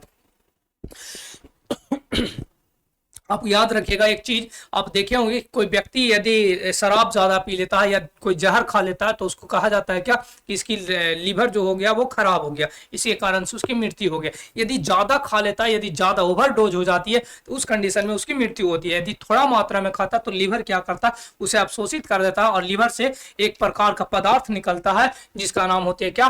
पीत। और ये पीत क्या कर देता है? वो सभी को उदासीन करने की कोशिश करता है। लेकिन यदि इस पीत से ज्यादा हार्ड बोर आ गया तब वो काम नहीं कर पाता। लेकिन ये ज्यादातर चांस, मतलब ज्यादातर ये सोचता है क्या कि इसे हम क्या कर दे, मतलब खत्म कर दे, उदासीन कर दे, है ना। तो इसी कारण से यदि जरीमनी जहर कोई किसी व्यक्ति के अंदर जाता है तो उतना प्रभाव नहीं पड़ता, लेकिन ज्यादा हो गया तो फिर उस कंडीशन में क्या हो जाती है? उसकी मृत्यु हो जाती है। ठीक है, अब देखो, और जब जहर जब खाता है जिस व्यक्ति का, जब पोस्टमार्टम किया जाता है तो वही चेक किया जाता है कि हाँ यकृत में कितना, मतलब कि हाँ जहर खाकर मरा है या नहीं मरा है, कंफर्म करने के लिए जो पोस्टमार्टम किया जाता है वो यकृत को ही देखा जाता है कि हाँ इसमें गया है जहर कि नहीं गया है।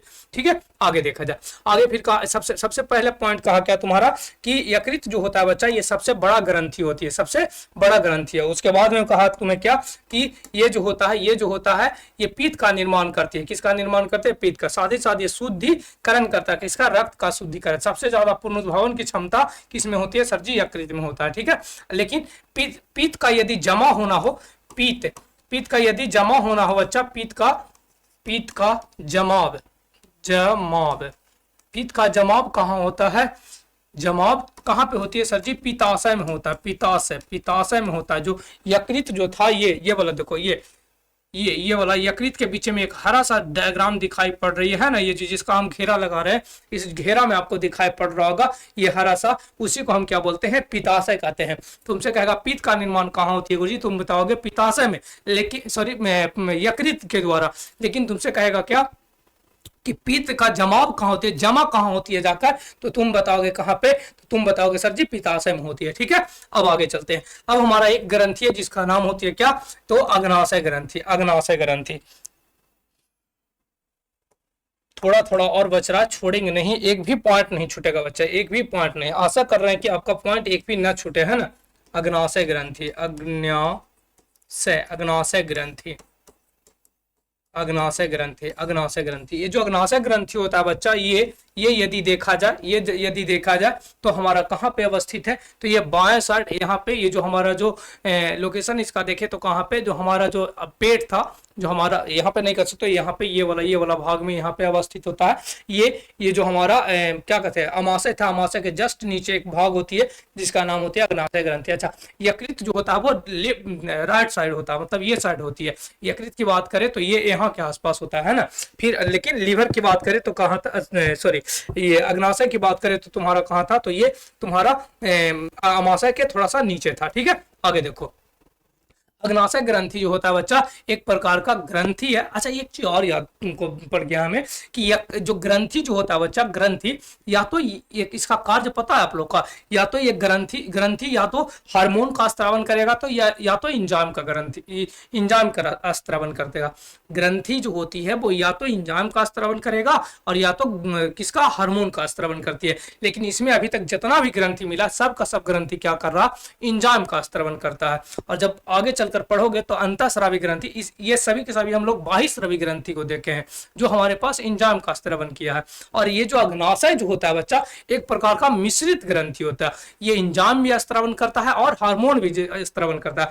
अभी पाचन तंत्र में ये क्या कर रहा है, इंजाइम का स्त्रवन कर रहा है, लेकिन जब समन्वय और नियंत्रण पढ़ेंगे तो उस समय क्या करता है, ये हार्मोन का स्त्रवन करता है, इसलिए इसे मिश्रित ग्रंथि भी कहते हैं। ये जो होता है बच्चा, ये जो पहले तो पता चला क्या क्या कि कहाँ पे ये अवस्थित है, तो अमाशय के जस्ट नीचे अवस्थित होता है। अग्नाशय ग्रंथि द्वारा एक प्रकार का इंजाम निकलते हैं जिसका नाम होती है LAT। क्या नाम होती है, LAT, है ना, LAT को यदि याद रखिएगा तो आपको सुविधा होगा याद करने में। क्या सुविधा होगा याद करने में, सुविधा होगा क्या, एल से होती है लाइपेज होती है, क्या होती है, लाइपेज, और ए से होती है इमाइलेज होती है ना, और टी से होती है ट्रिप्सिन होता है ना, ट्रिप्सिन होता है, क्या होता है, ट्रिप्सिन होता है। और जो ट्रिप्सिन होता है, ये लाइपेज जो होता है, लाइपेज जो होता है वो क्या करता है, तुम्हें भोजन का वो जो आपका जो बसा जो होती है, ये बसा जो होती है, बसा का पाचन करता है। किसका पाचन करता है सर जी, बसा का पाचन करता है, ठीक है। उसके बाद में इमाइलेज की बात करें तो ये स्टार्च का पाचन करता है, स्टार्च, है ना, स्टार्च का पाचन करता है। जबकि ट्रिप्सिन जो होता है बच्चा, ये प्रोटीन का पाचन करता है। किसका, प्रोटीन का पाचन करता है। तो ध्यान रखिएगा कि जो तुम्हारा अग्नाशय है, अग्नाशय से 3 प्रकार की इंजाइम स्त्रवन करता है, 3 प्रकार की। एक का नाम जो होता है वो लाइपेज होती है, दूसरा का नाम इमाइलेज होता है, और तीसरा का नाम जो होता है वो क्या होता है, ट्रिप्सिन होता है। और ये तीनों मिलकर क्या करता है, भोजन को पाचन करने के लिए किसे देता है, तो सर जी छोटी आंत को देता है। और यही इसी इंजाइम के चलते जाकर ये जो छोटी आंत जो होती है, छोटी आंत, ये पूर्ण रूप से भोजन को पाचन करता है। यानी कि ये साइड से जो हम ग्रंथि पढ़े बच्चा, ये जो ग्रंथि पढ़े ना, ग्रंथि आपको याद होगा जब सबसे पहला जो शुरुआत वाला जब हम बता रहे थे कि हमारा जो पाचन तंत्र जो होता है उसमें पाचक ग्रंथियां भी भाग लेती है। और यही पाचक ग्रंथियां हम लोग के पास यहाँ पे मुख्य रूप से 2 भाग लिया, और एक जो ग्रंथि जो भाग लिया था वो कौन भाग लिया था, तो सर जी लाल ग्रंथि लिया था, जिसे हम लोग लाला ग्रंथि के भी नाम से जाने थे, है ना। तो ये था हमारा यकृत और अग्नाशय के बारे में आपको पता चल गया, ठीक है।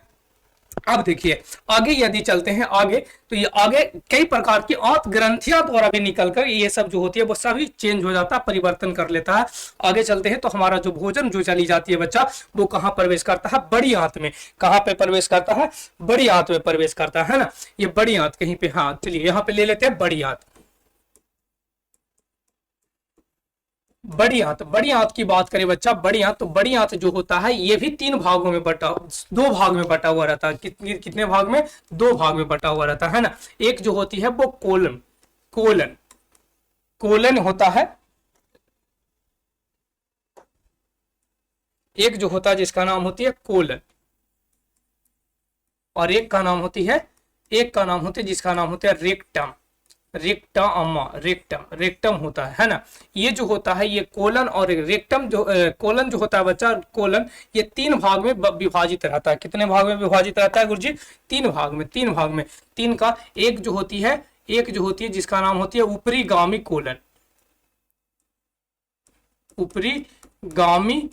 कोलन, और एक जो होता है दूसरा नंबर जिसे हम लोग क्या कहते हैं, अनुप्रस्थ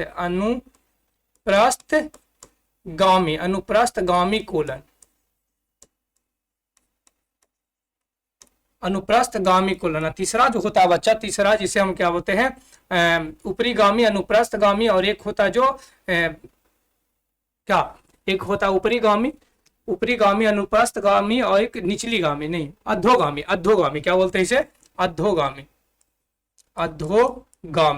है ना, अधोगामी कोलन के नाम से जानते हैं। ये 3 प्रकार के कोलन दिखाई पड़ा, और यही तीनों प्रकार के कोलन को आपको हम दर्शाते हैं। देखो छोटी आंत, बड़ी आंत जो होता है बच्चा, यहाँ पे आकर मिल जाता है ना, यहाँ से ये प्रवेश करती है छोटी आंत, अब बन जाता है किसमें, बड़ी आंत में हो जाती है कन्वर्ट, किसमें, बड़ी आंत में। ऊपर की ओर चल रहा था इसीलिए हम इसे क्या बोले, बोले ऊपरी गामी के नाम से जाने, क्या बोले इसे, इसे ऊपरी गामी के नाम से जाने। और यहाँ से ये अनुप्रस्थ स्टेट की तरह जा रही है, समानांतर जा रही है, इसीलिए इसे हम लोग क्या बोले, अनुप्रस्थ अधोगामी के नाम से जाने, है ना, अनुप्रस्थ गामी के नाम से जाने। और यहाँ से जो ये गया वो नीचे की ओर गया, है ना, जब नीचे की ओर गया इसीलिए हम इसे क्या बोले, तो सर जी अधोगामी के नाम से जाने। ये तीन प्रकार के कोलन दिखाई पड़ा, एक ऊपर की ओर, इसके बाद समानांतर, और एक जो नीचे की ओर गया इसे अधोगामी के नाम से जाने।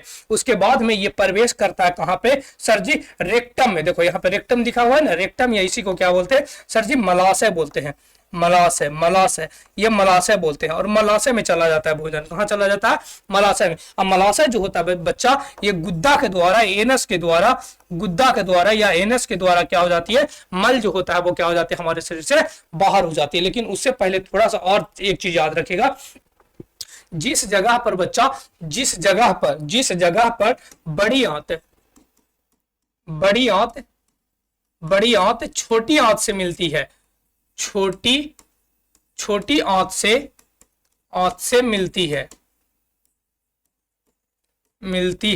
छोटी आंत से मिलती है, उसे हम लोग सीकम कहते हैं। क्या बोलते हैं, सीकम कहते हैं, सीकम कहते हैं। और एक पॉइंट और याद रखेगा कि जो तुम्हारे जो छोटी आंत से भोजन बड़ी आंत में जाती है, तो उस भोजन को बड़ी आंत वाले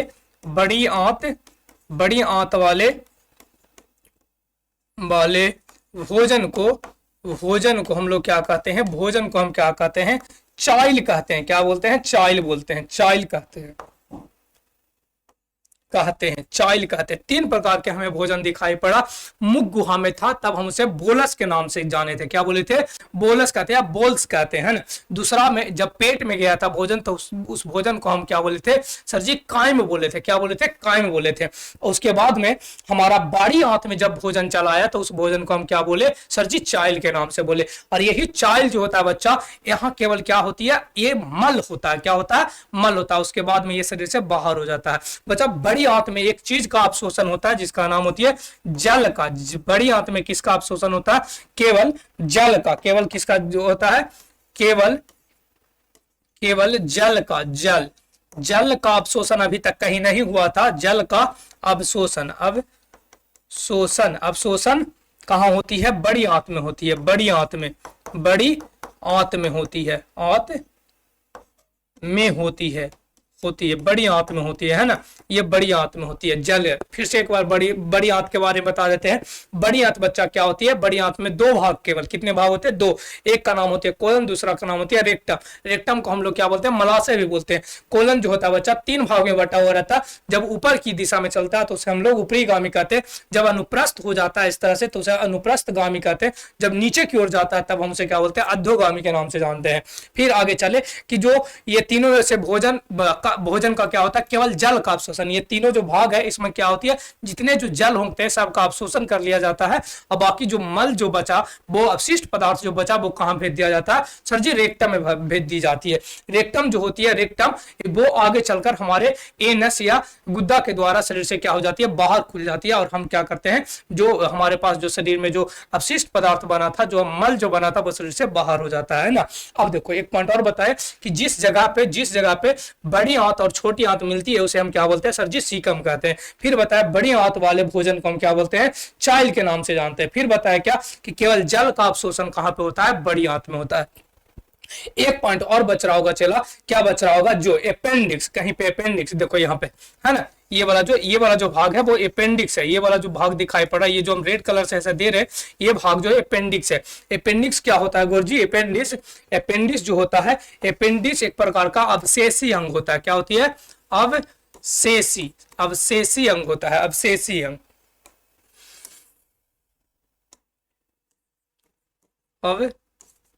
अवशेषी अंग होता है। अवशेषी अंग अभी हम लोग अक्ल के दांत जब पढ़ रहे थे तो उस समय बताए थे कि वैसा अंग जिसका उपयोग पहले तो था, जब हमारे आदि मानव, मतलब एक तरह से कह सकते हो हमारे पूर्वज जो पुराने लाखों करोड़ वर्ष पीछे की बात किया जाए तो उस समय की बात कर रहा है कि जो पीछे पीछे वाले जो व्यक्ति थे, मतलब पीछे मतलब हमारे पूर्वज, जो बहुत पुराने वाले जो पूर्वज थे, वो सभी के पास ये कच्चा मांस से सबका उपयोग कर लेते थे, इसीलिए उसमें का काम था।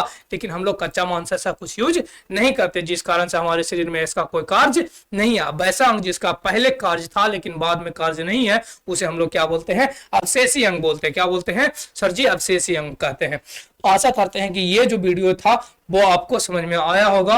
और ये हमारा टीम है, बस उसको नहीं, थोड़ा सा और कहीं छूटा तो नहीं है। हमको लग रहा है कि जहां तक छूटना तो नहीं चाहिए। चला जी, फिर से यदि देखना चाहते हो तो कुछ नहीं, ज्यादा बड़ा कुछ है नहीं, ध्यान में रखो। गया मुख गुहा से शुरुआत होती है भोजन का और लास्ट होती है कहां पर? तो आपको छोटी आंत में जाकर पूर्ण रूप से पाचन की क्रिया हो जाती है। आपको वीडियो एक बार में समझ में ना आए तो एक बार और रिवीजन करके देख लीजिए। ऐसे हम आशा करते हैं कि एक बार आप यदि आप वीडियो को देख लेते हो तो दोबारा देखने की जरूरत नहीं पड़ेगा।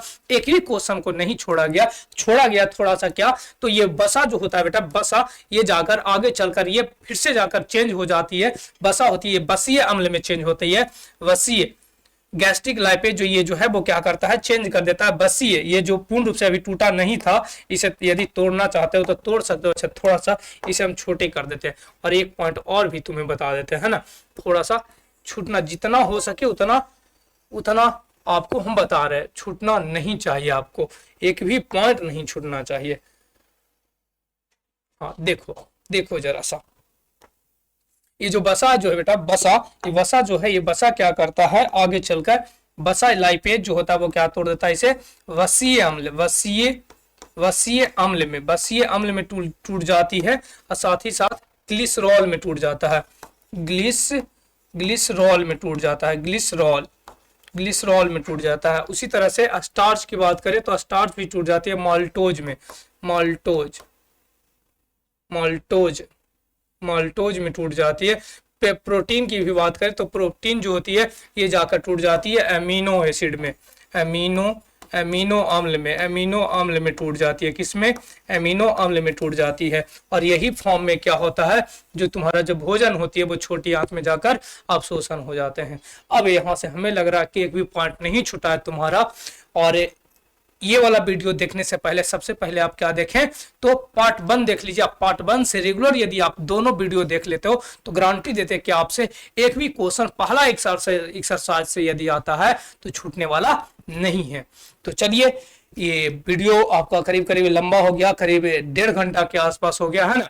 तो चलिए कोई बात नहीं, आप यदि देख लेते हो, ज्यादा यदि स्लो लगता है तो आप 1.5 गुना कर लीजिएगा और देख लीजिए, एक बार देख लीजिएगा तो आपका रिवीजन पूरा कंप्लीट हो जाएगा। तो चलिए, आशा करते हैं वीडियो आपको बहुत पसंद आया होगा। यदि पसंद आता है तो आपसे एक ही रिक्वेस्ट रहता है क्या कि आप अपने दोस्तों के पास लिंक को शेयर कर दे, खाली केवल है ना।